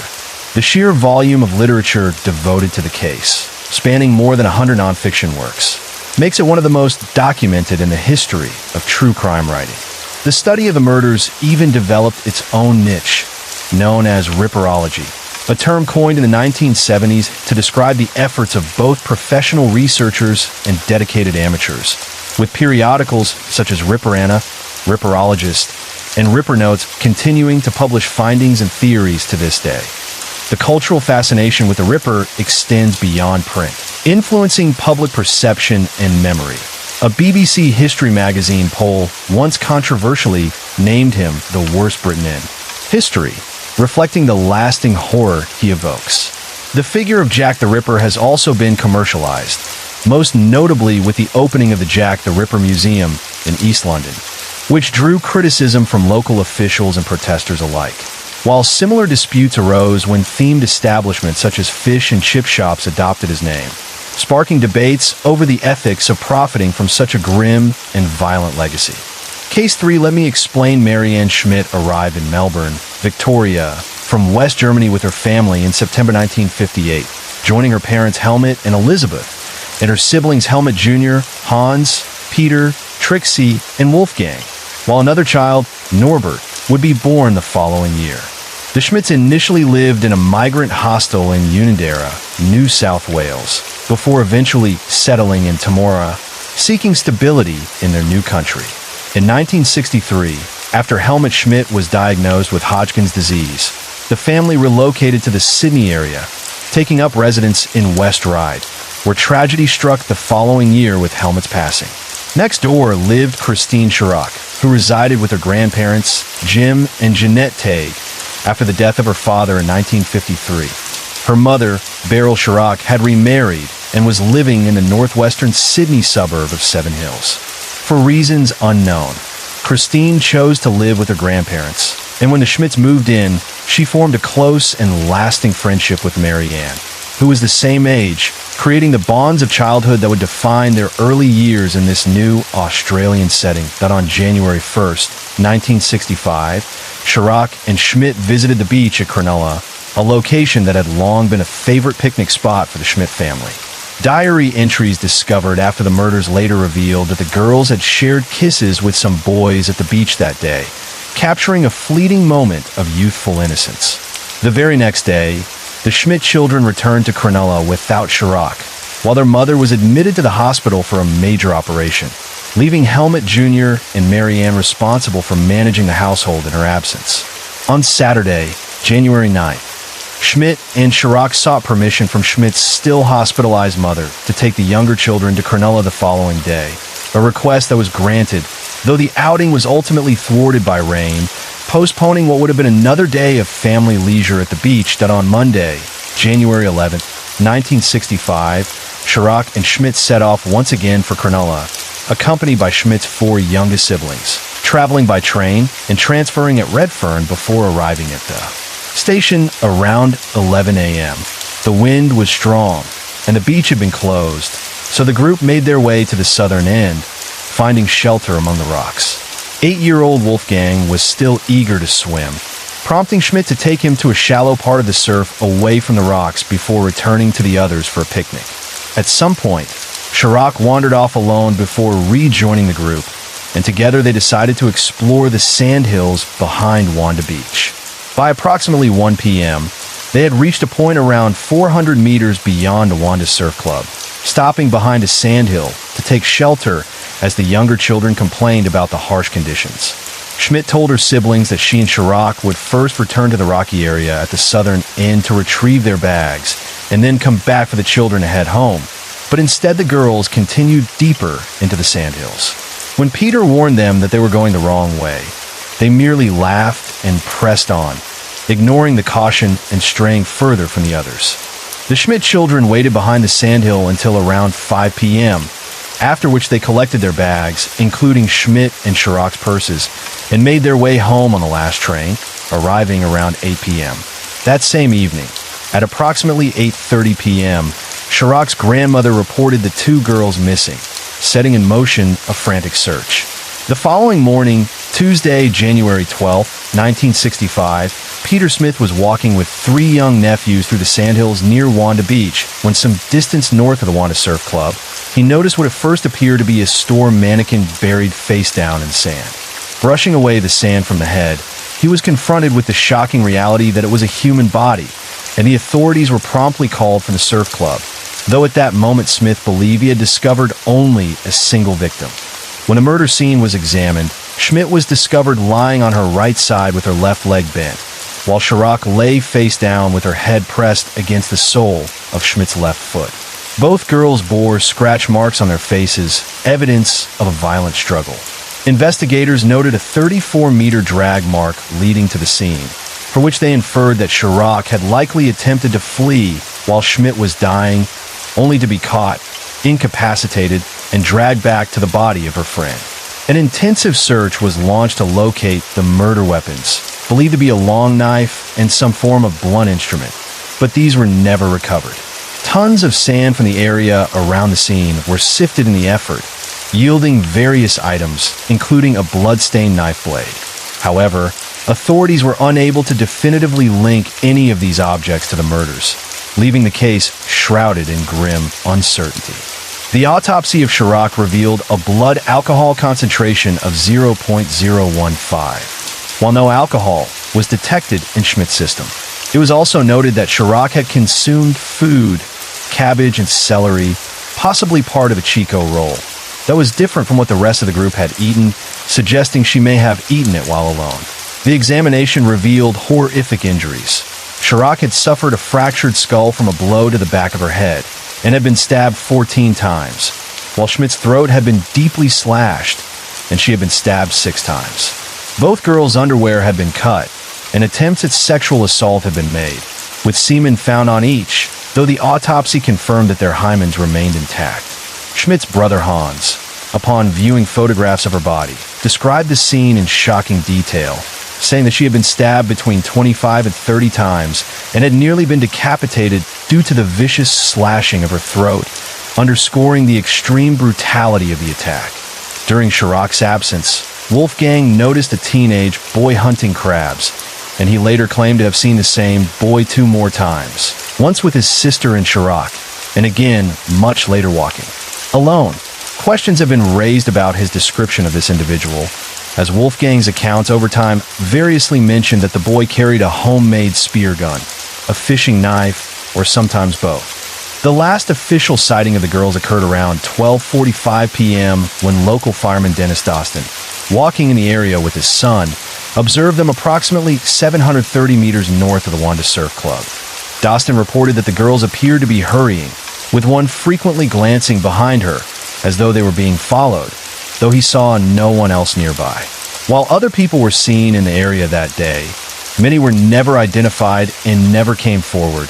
leaving a lingering uncertainty about who might have been present during the girls' final movements. The funerals for Schmidt and Chirac were held on January 20th, 1965, and in February a reward of £8.10,000 was posted, later converted to 20,000 Australian dollars in 1966, which remained unchanged as of August 2002.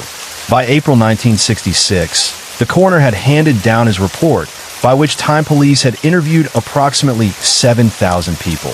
making it the largest investigation in Australian history. Despite this enormous effort, the murders quickly became a cold case, as none of the three main suspects matched the description of a teenage surfer who has never been identified. The case was reopened in 2000, and in February 2012, the New South Wales Police Force's Cold Case Unit announced that a weak male DNA sample had been extracted from a pair of white shorts worn by Chirac. While current technology was unable to yield more information at the time, authorities expressed confidence that future advances would provide further insights. In July 2014, police revealed that a semen sample taken from Schmidt's body had been lost and could not be located despite an extensive search, highlighting the continued frustration and unresolved nature of the investigation. One of the notable suspects emerged through CEC Johnson, a former detective who had previously investigated the murders. In 1975, Johnson received a painting from Alan Bassett, who had been imprisoned for the brutal rape and murder of Carolyn Orphan in Wollongong on June 11, 1966. The painting, titled A Bloody Awful Thing, depicted an abstract landscape, but Johnson believed it contained hidden depictions of blood trails, a broken knife blade, and the body of a victim, leading him to become convinced that Bassett was responsible for the Wanda Beach murders. Johnson also interpreted the painting as containing details of the murders that only the killer would know, and even as providing clues to other unsolved cases, including those of Wilhelmina Kruger and Anna Dalinkoa. Despite skepticism from his fellow detectives, Johnson wrote a book about the case. However, before it could be published, he died in an accident. While other investigators maintained professional respect for Johnson, they ultimately concluded that his theory about Bassett was mistaken. One person who was convinced by Johnson's theory was Daily Mirror crime reporter Bill Jenkins, who repeated Johnson's claims in his ghost memoirs, As Crime Goes By, in a chapter devoted to the Wanda Beach murders, much of which echoed material from his earlier book Crime Reporter. Jenkins referenced Bassett and his painting. Following this, Bassett, who had been released from prison in 1995, initiated defamation proceedings in the Supreme Court of New South Wales, though the publisher defended itself on the grounds of justification, citing Bassett's status as a convicted murderer, and the case did not proceed further. Since his release, Bassett has voluntarily provided a DNA sample to help clear his name, but it has not been publicly confirmed whether he has been definitively eliminated as a suspect in the Wanda Beach murders. A second suspect in the Wanda Beach murders was serial killer Christopher Wilder. 2 years before the murders, Wilder had been convicted of participating in a gang rape on a Sydney beach, which led police to include him as a potential suspect. He later emigrated to the United States in 1969, but while visiting his parents in Australia in 1982, he was charged with sexual offenses against two 15-year-old girls whom he had forced to pose nude. Wilder fled back to the United States, and during the first half of 1984, he went on to commit 8 murders and attempted several more before accidentally killing himself during a struggle with police in New Hampshire on April 13, 1984. A third suspect, who did not receive significant public attention until 1998, was Derek Percy, who had been imprisoned since 1969 for the murder of a child on a beach in Victoria. Percy, considered too dangerous to be released, and the prime suspect in a number of other child murders in Melbourne and Sydney, died of cancer in 2013. Police regarded him as a leading suspect in the Wanda Beach murders, and while he could be linked to Cronulla on the date of the murders, no other concrete connections were ever established. Authorities had hoped that Percy might make a deathbed confession regarding the case, but no such revelation ever occurred. In the weeks following the Wanda Beach murders, police considered the possibility that 2 lesser-known killings in early 1966 might be connected. On Saturday, January 29, 1966, a 56-year-old cleaning lady named Wilhelmina Kruger was brutally murdered in the Piccadilly Centre on Crown Street in Wollongong. Her bloody body was discovered around 5:45 a.m. at the foot of the basement-level stairs by a butcher arriving for work. It appeared that Kruger had first been assaulted 3 floors above, probably around 4:30 a.m., before being dragged down the escalators and stairs, then strangled, stabbed, mutilated, and found naked from the chest down. Police also noted cigarette burns on her clothing and discovered blonde hair at the scene. In the days leading up to her murder, Kruger had expressed concern that she was being watched and had been driven to work by her husband. Investigators found signs of tampering with the lights in the center's car park, including on the morning of the murder, and a nearby resident reported seeing a vehicle speeding in the area around 4:55 a.m., further heightening suspicions of a possible connection to the Wanda Beach case. A witness described the vehicle near the Piccadilly Center as a rusty, cream-colored utility, possibly a Holden or Chevrolet-type model with a plywood canopy on the rear, and identified the driver as a tall, lean male with a disheveled appearance. This account was corroborated by two couples staying at the center's motel who had asked a man about local accommodation shortly before Kruger's murder and later heard a vehicle speeding away around the time of the attack. Their description of the man and the vehicle matched that of the speeding driver, further intensifying suspicions. Considered one of the most brutal attacks in the state's history, Kruger's murder remains unsolved, and while police believe it might have been the work of the Wanda Beach killer, they did not disclose the reasons for this connection. Less than a month later, around midnight on Wednesday, February 16, 1966, 27-year-old shop assistant and prostitute Anna Toscio Delincoa went missing after leaving the taxi club in King's Cross. 10 days later, at approximately 5:30 p.m. on February 26th, her semi-naked, strangled, stabbed, and mutilated body was discovered by a truck driver who had stopped on Old Illawarra Road in Menai to change a tire. Most of Delincoa's clothes and belongings were missing, and evidence suggested her body had been moved to a more visible location 3 to 4 days prior to discovery. Police immediately linked her brutal, Jack the Ripper-like murder to Kruger's case, bringing in investigators from that crime. Circumstantial evidence and similarities in modus operandi led authorities to believe that Delincoa's murder, like Kruger's, might have been committed by the same individual responsible for the Wanda Beach killings. In both the murders of Kruger and Delincoa, police suspected that the killer was deliberately taunting them. In the case of Kruger, a witness who identified himself as Gary claimed that he and a girlfriend were sitting in a car in Railway Square, directly behind the Piccadilly Center, when they saw the cream-colored utility pull into the square sometime between 2:30 a.m. and 3 a.m. on the morning of the murder. According to Gary, the vehicle circled Railway Square 3 times before turning back on a Gladstone Avenue and parking opposite the center. However, police investigations later revealed that no person matching Gary existed in any records, and the address he had provided to detectives was entirely false, suggesting a deliberate attempt to mislead authorities while possibly taunting them in connection with the brutal crime.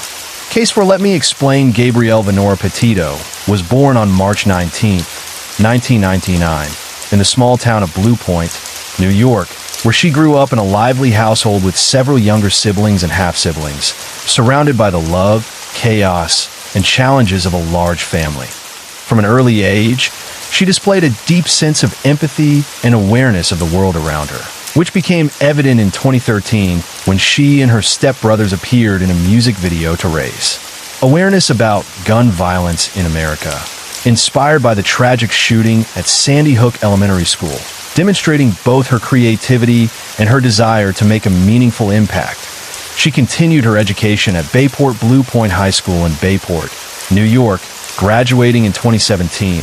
where she met Brian Christopher Laundrie, a connection that would later define a significant part of her life. After graduation, Gabrielle moved to Carolina Beach, North Carolina, in September 2017,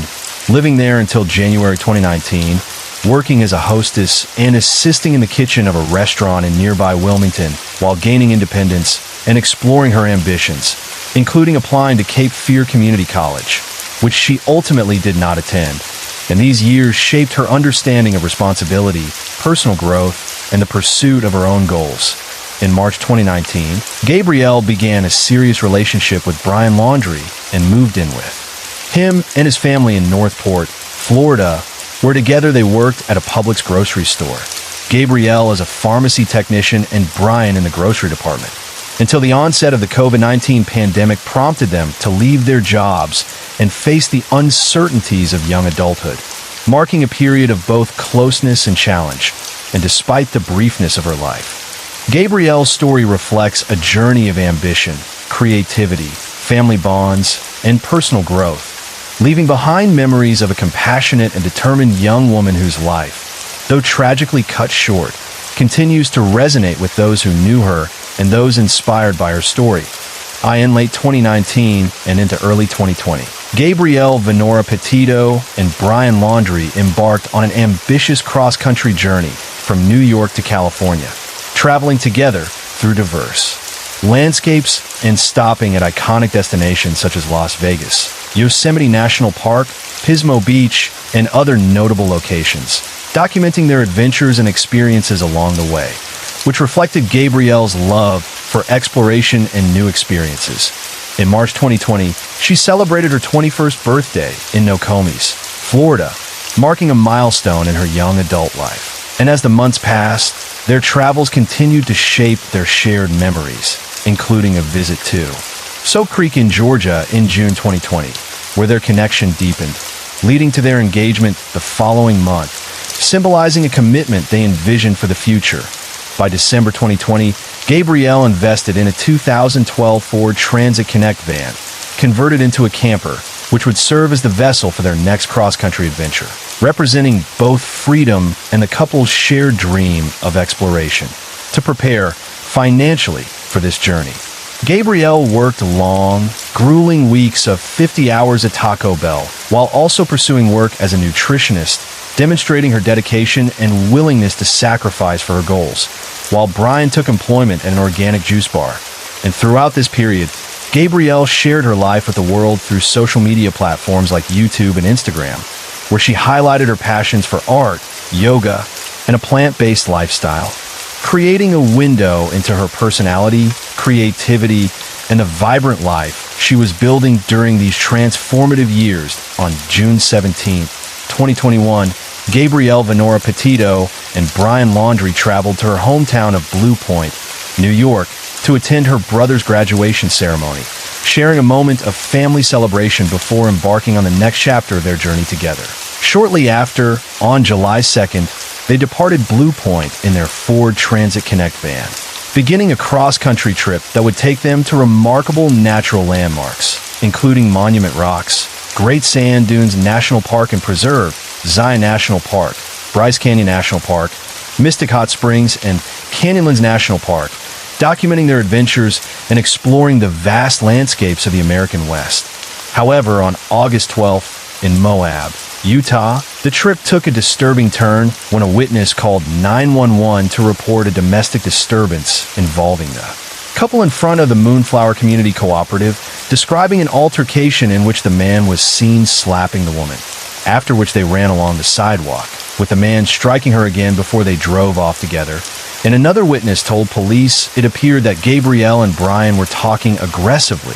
with Gabrielle punching him in the arm while he tried to leave with her phone, and before driving away, she moved from the driver's seat to the passenger's seat and asked him, "Why do you have to be so mean?" Officers from the Moab City Police Department later conducted a traffic stop after observing the van driving erratically near the entrance to Arches National Park, finding Gabrielle sobbing in the passenger seat, with police body camera footage capturing her emotional state and providing a chilling glimpse into the tensions and distress during what had begun as an adventurous and exciting journey across the country. During the traffic stop in Moab, Gabrielle Venora Petito spoke to the officers with visible distress, explaining that some days she struggled with severe obsessive-compulsive tendencies, and that on that morning she had been cleaning and straightening up, apologizing to Brian and saying, "I'm sorry that I'm so mean," because her frustration and stress sometimes affected her mood, though she emphasized it was not intended to be mean toward him. She explained that she had been working on her blog and building her website, had recently quit her job to travel across the country, and felt overwhelmed by the amount of work she was juggling, which had caused tension between them all morning, including disagreements about entering the car, and her stress had escalated into the altercation the witnesses had seen. Initially, Gabrielle downplayed the physical confrontation, but after an officer pointed out visible marks on her arm and face and urged her to be honest, she admitted that Brian had repeatedly told her to be quiet and had grabbed her face, causing an injury, revealing the intensity and personal nature of the conflict. During the same encounter, Brian Laundrie told the officers that he had suggested taking a break to calm down, acknowledging that Gabrielle was becoming worked up and that she had her phone while trying to take the keys from him, explaining that he only attempted to push her gently to create space and encourage a moment to breathe, and that during the struggle, she had accidentally hit him with her phone, providing both sides of a tense and emotionally charged situation that captured the complexities and pressures of their relationship during what had begun as an adventurous road trip, but had turned increasingly strained and fraught with conflict. Gabrielle Venora Petito told the officers that she had hit Brian Laundrie first and asked them not to separate them. Her distress clear as one officer later noted in a report that throughout the interaction, she had not stopped crying, was breathing heavily, and struggled to compose a sentence without repeatedly wiping away tears, blowing her nose, or rubbing her knees with her hands. While Brian attempted to create distance by suggesting she take a walk to calm down, and despite this, Gabrielle did not want to be separated and continued slapping him, which led to him grabbing her face and pushing her back as she pressed against him in the van, painting a vivid picture of the chaotic and emotionally charged situation. Neither Gabrielle nor Brian wished to press charges, and the incident was ultimately characterized by the police as a mental breakdown rather than domestic violence, which would have required an arrest, leading the officers to separate the couple by arranging for Brian to spend the night at the Bowen Motel in Moab while Gabrielle stayed in the van. And in the aftermath, the Moab City Police Department reviewed whether the officers had handled the case in accordance with departmental policies, an investigation that resulted in the chief of police taking a leave of absence while the review was conducted, highlighting the lasting implications and scrutiny surrounding how the event was managed and the complex emotional and procedural dynamics at play during what began as a road trip adventure but had escalated into a deeply stressful confrontation. On August 17, 2021, Brian Laundrie flew from Salt Lake City to Tampa, Florida, temporarily leaving Gabrielle Venora Petito behind, during which time she stayed at a Fairfield Inn and Suites near Salt Lake City International Airport for several days, checking out on August 24th. And it was later explained by the Laundrie family attorney that he had traveled to Florida to gather personal items and close a storage unit in an effort to save money, as they considered extending their road trip. Laundrie returned on August 23rd to rejoin Gabrielle so they could continue their journey. And on August 25th, Gabrielle's mother spoke to her daughter for the last time, being told that they were traveling from Utah to Grand Teton and Yellowstone National Parks. And on that same day, Gabrielle made her final post on Instagram, sharing photos of herself in front of a butterfly mural outside a restaurant in Ogden, Utah, capturing a moment that would unknowingly become her last public glimpse. A few days later, on August 27th, between 1 and 2 in the afternoon, a witness reported seeing Gabrielle and Brian together at the Mary Piglet's Tex-Mex restaurant in Jackson Hole, Wyoming, where Brian appeared aggressive and argued with a manager, waitress, and hostess, reportedly over money. And the same witness observed Gabrielle returning to the restaurant shortly after, crying and apologizing for Brian's behavior, as seen later, confirmed by restaurant staff via Instagram, illustrating a tense and troubling interaction in the final days of her life as their cross-country journey, once full of adventure and exploration, had begun to unravel into conflict and distress. Shortly after their visit to the Mary Piglet's Tex-Mex restaurant, Gabrielle Venora Petito and Brian Laundrie were captured on CCTV at a Whole Foods store in Jackson, Wyoming, arriving in the parking lot at 2:11 in the afternoon, entering the store at 2:14, and exiting by 2:30 before returning to their van, where they remained for about 20 minutes before driving away and joining Highway 89 toward the Bridger Teton National Forest campsite at 2:56 in the afternoon, marking the last known footage of Gabrielle alive. On the same day, a text was sent from Gabrielle's phone to her mother reading, "Can you help Stan? I just keep getting his voicemails and missed calls," a message that alarmed her mother because Gabrielle had never referred to her grandfather by his first name, raising immediate concern about her well-being. And after this moment, there were no confirmed sightings of her alive. Eyewitness accounts suggest that Brian left the van near The Spread Creek dispersed camping area of Bridger, Teton National Forest, close to where Gabrielle's body would later be discovered, and then traveled alone on foot before returning on August 29th. And a witness reported encountering the empty van without any signs of camping on August 27th and possibly August 28th, having previously observed a young white man, believed to be Brian, driving the van slowly and behaving strangely on August 26th, an observation they documented in a video posted on TikTok, which the FBI later cited as pivotal in directing them to the correct location of Gabrielle's remains. Additionally, operators of a YouTube channel shared dashcam footage captured on August 27th showing a white van matching the description of the couple's Ford Transit, with one witness reporting seeing the van around 6 in the evening and again later that night, providing a haunting glimpse into the final movements of Gabrielle and the van in the hours before her disappearance. On August 29, 2021, a woman reported in a TikTok video that she and her boyfriend gave Brian Laundrie a ride after seeing him hitchhiking alone near Coulter Bay Village. But he became agitated when he realized they were heading toward Jackson Hole instead of Jackson, Wyoming, and disembarked at 6:09 in the evening near the Jackson Lake Dam, less than 30 minutes in. Roughly 10 miles after being picked up,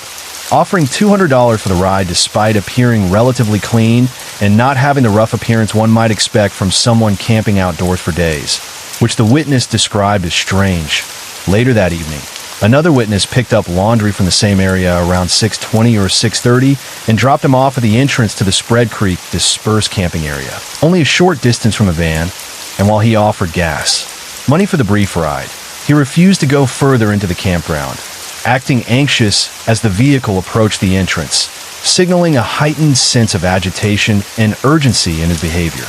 According to his parents, Laundrie called his mother that day,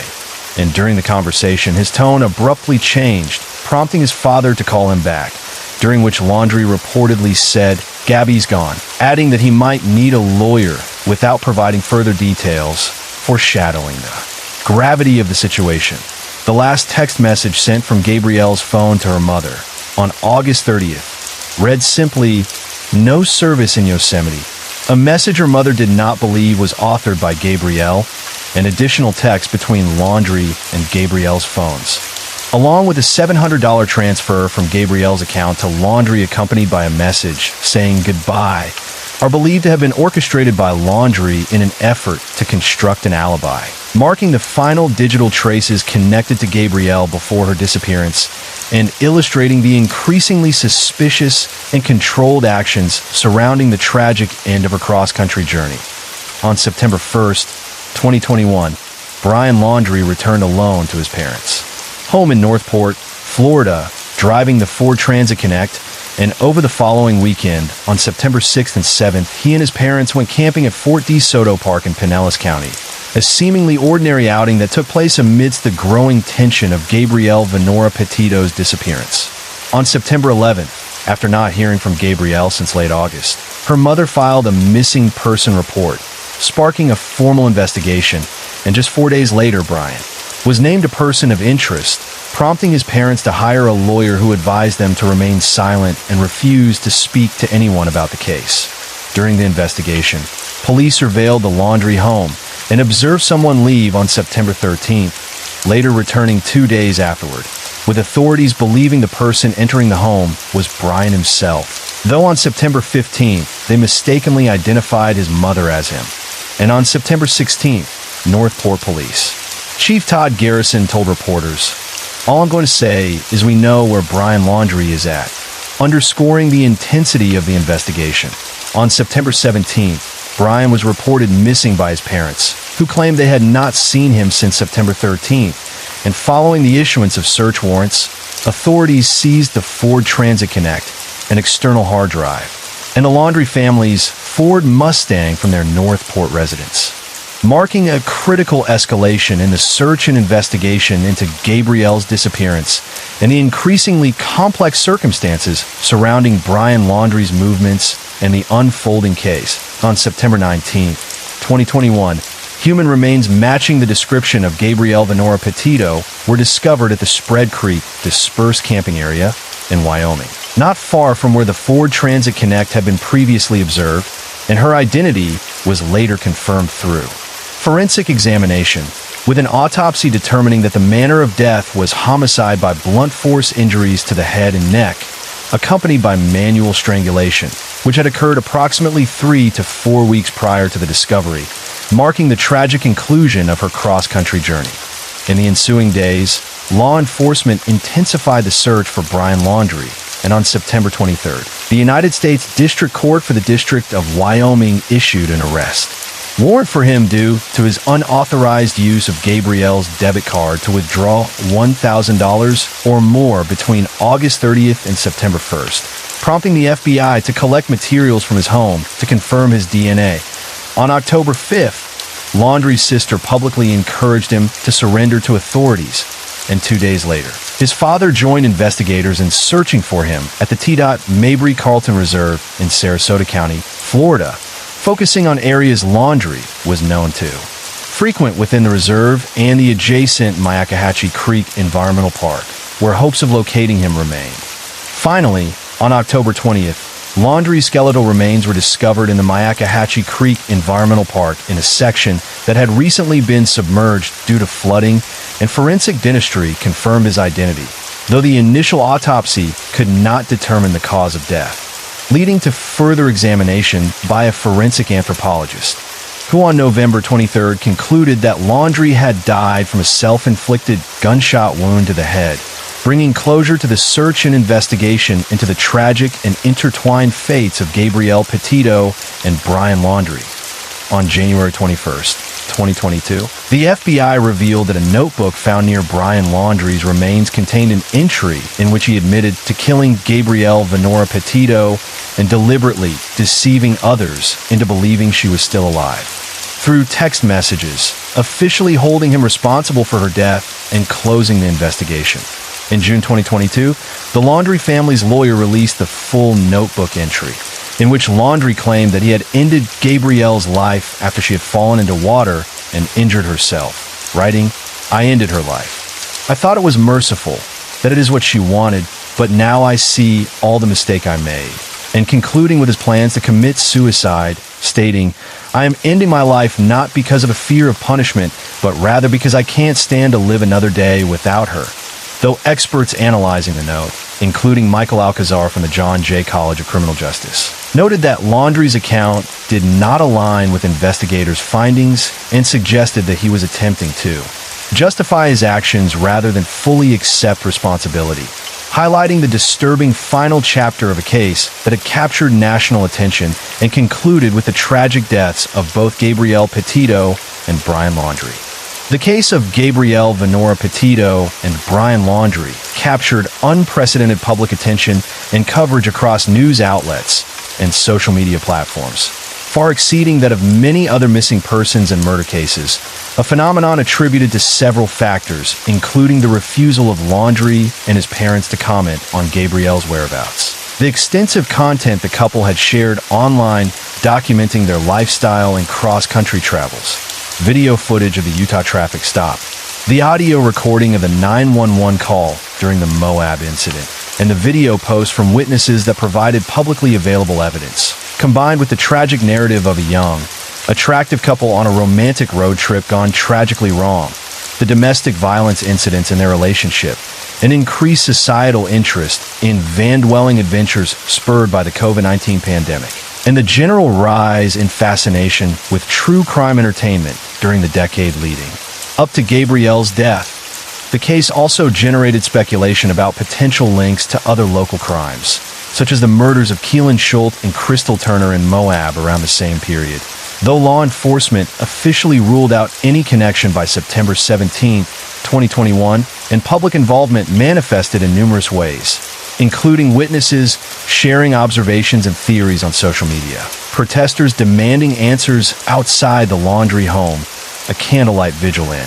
Gabrielle's hometown, and donations to the Gabby Petito Foundation established by her parents to support searches for other missing persons, with the heightened attention surrounding the search even contributing to the discovery of 5 other missing persons' bodies. Although some social media posts were later criticized as insensitive, unhelpful, motivated by self-interest or potential financial gain, or simply spreading misinformation, highlighting both the powerful role of public engagement in modern investigations and the ethical complexities of widespread social media attention in high-profile true crime cases. The extensive media coverage of Gabrielle Venora-Petito's case was cited by commentators as a striking example of missing white woman syndrome, a term used to describe the disproportionate attention given by news outlets to missing person cases involving young, attractive, white upper-middle-class women or girls. While similar cases involving individuals outside that demographic often receive far less coverage,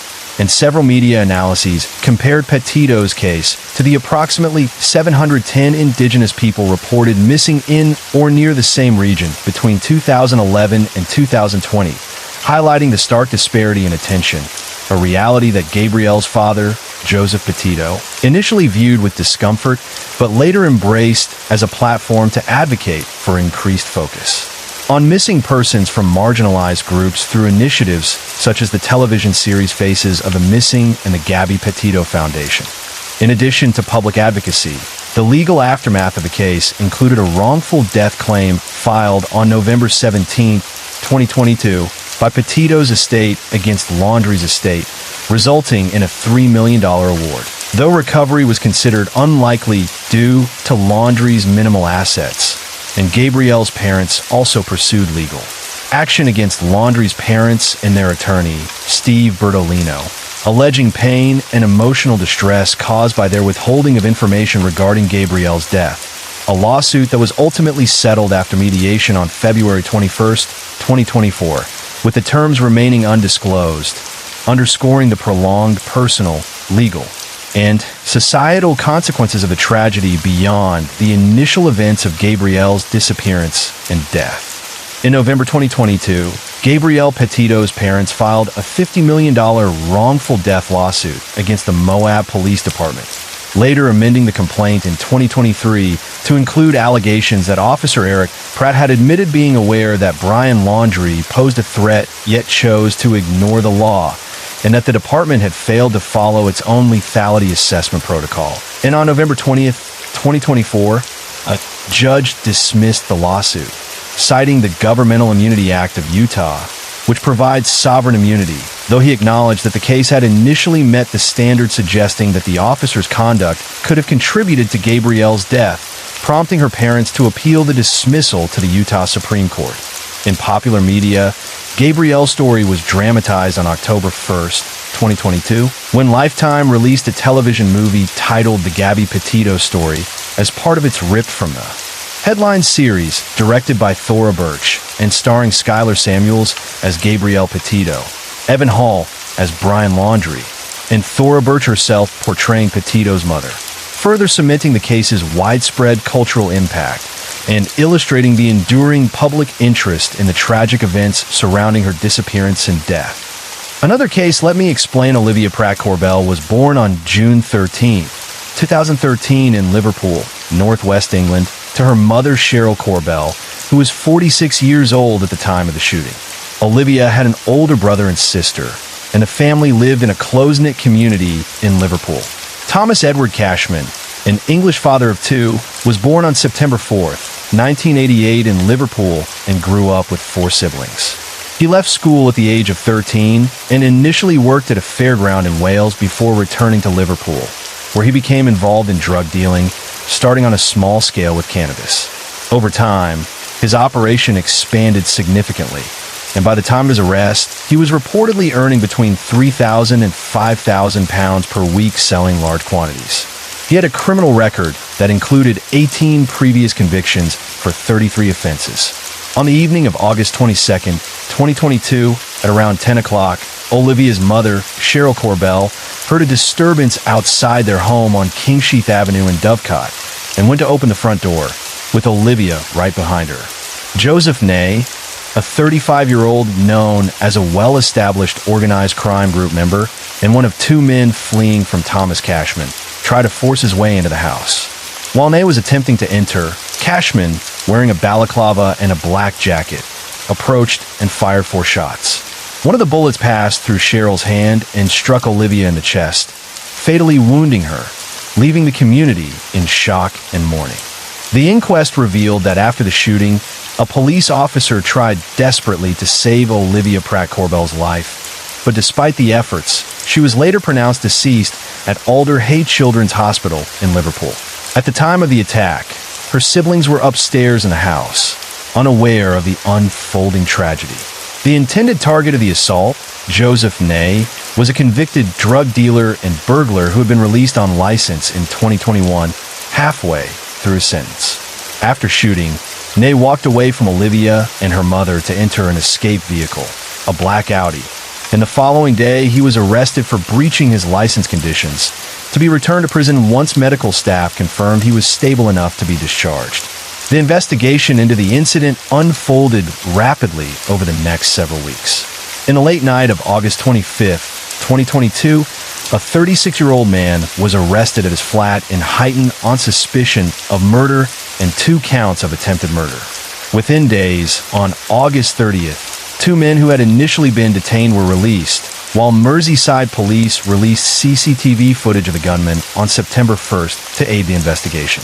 On September 4th, 1 man was arrested on suspicion of murder and attempted murder, with 2 others held on suspicion of assisting an offender. Several days later, on September 7th, the suspects were granted bail, and further arrests followed, including another man on September 8th and a 9th individual on September 10th, 2022,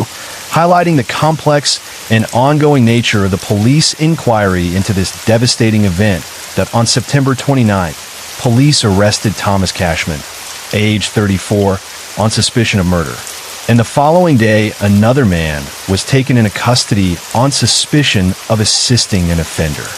On October 1st, Thomas Cashman was formally charged with the murder of Olivia Pratt-Corbell, 2 counts of attempted murder, and 2 counts of possession of a firearm with intent to endanger life, while Paul Russell, age 40, was charged with assisting an offender. Both men appeared at Liverpool Crown Court on October 3rd to face the charges, and later, on December 21st, 2022, Thomas Cashman appeared via video link from HM Prison Manchester, pleading not guilty to all 5 charges as the legal proceedings surrounding the tragic death continued to unfold. Thomas Cashman had been apprehended following a tip-off from a former partner who lived nearby and recalled that he had visited her shortly after the murder. She described how he arrived in a panicked state, urgently asking for a change of clothes. Initially, when she came forward to the police after seeing the news of the child's death, she was arrested on suspicion of assisting an offender, but authorities soon realized that she possessed crucial information and was cooperating willingly. Independent evidence later corroborated her account, as the clothes she had given to Cashman were recovered hidden inside a pram box at Cashman's sister's home. Carrying his DNA and gunshot residue was discovered on the leg of the tracksuit bottoms. The woman also recounted overhearing Cashman make a statement to Paul Russell, her partner, along the lines of, "I've done Joey." Paul Russell would later plead guilty to assisting Cashman by driving him away from the address and disposing of a bag given to him by Cashman, which he believed contained clothes, highlighting the network of involvement that emerged in the investigation following the tragic death of Olivia Pratt-Corbell. Other evidence against Thomas Cashman included CCTV footage showing him repeatedly circling the area where the attack on Joseph Ney would later take place. The footage captured him driving his van around the streets on multiple occasions and walking through the neighborhood on foot, which investigators believed was part of a reconnaissance effort to locate Ney and determine whether he had parked his car by a specific address on that road. CCTV showed that Cashman had driven from his own home to the area around 3 o'clock in the afternoon and had repeatedly returned to Mab Lane,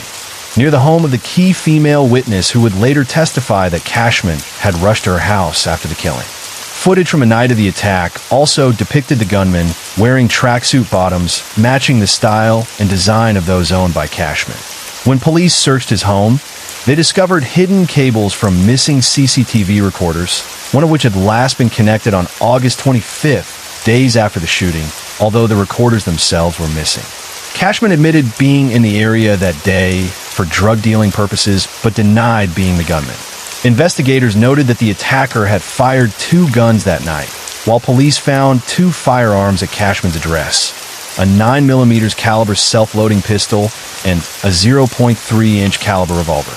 One of these weapons was linked to two previous shootings in the area, including a failed attempt to kill Joseph Ney just 2 weeks before Olivia Pratt Corbell's murder, an incident for which Cashman had already been considered a suspect.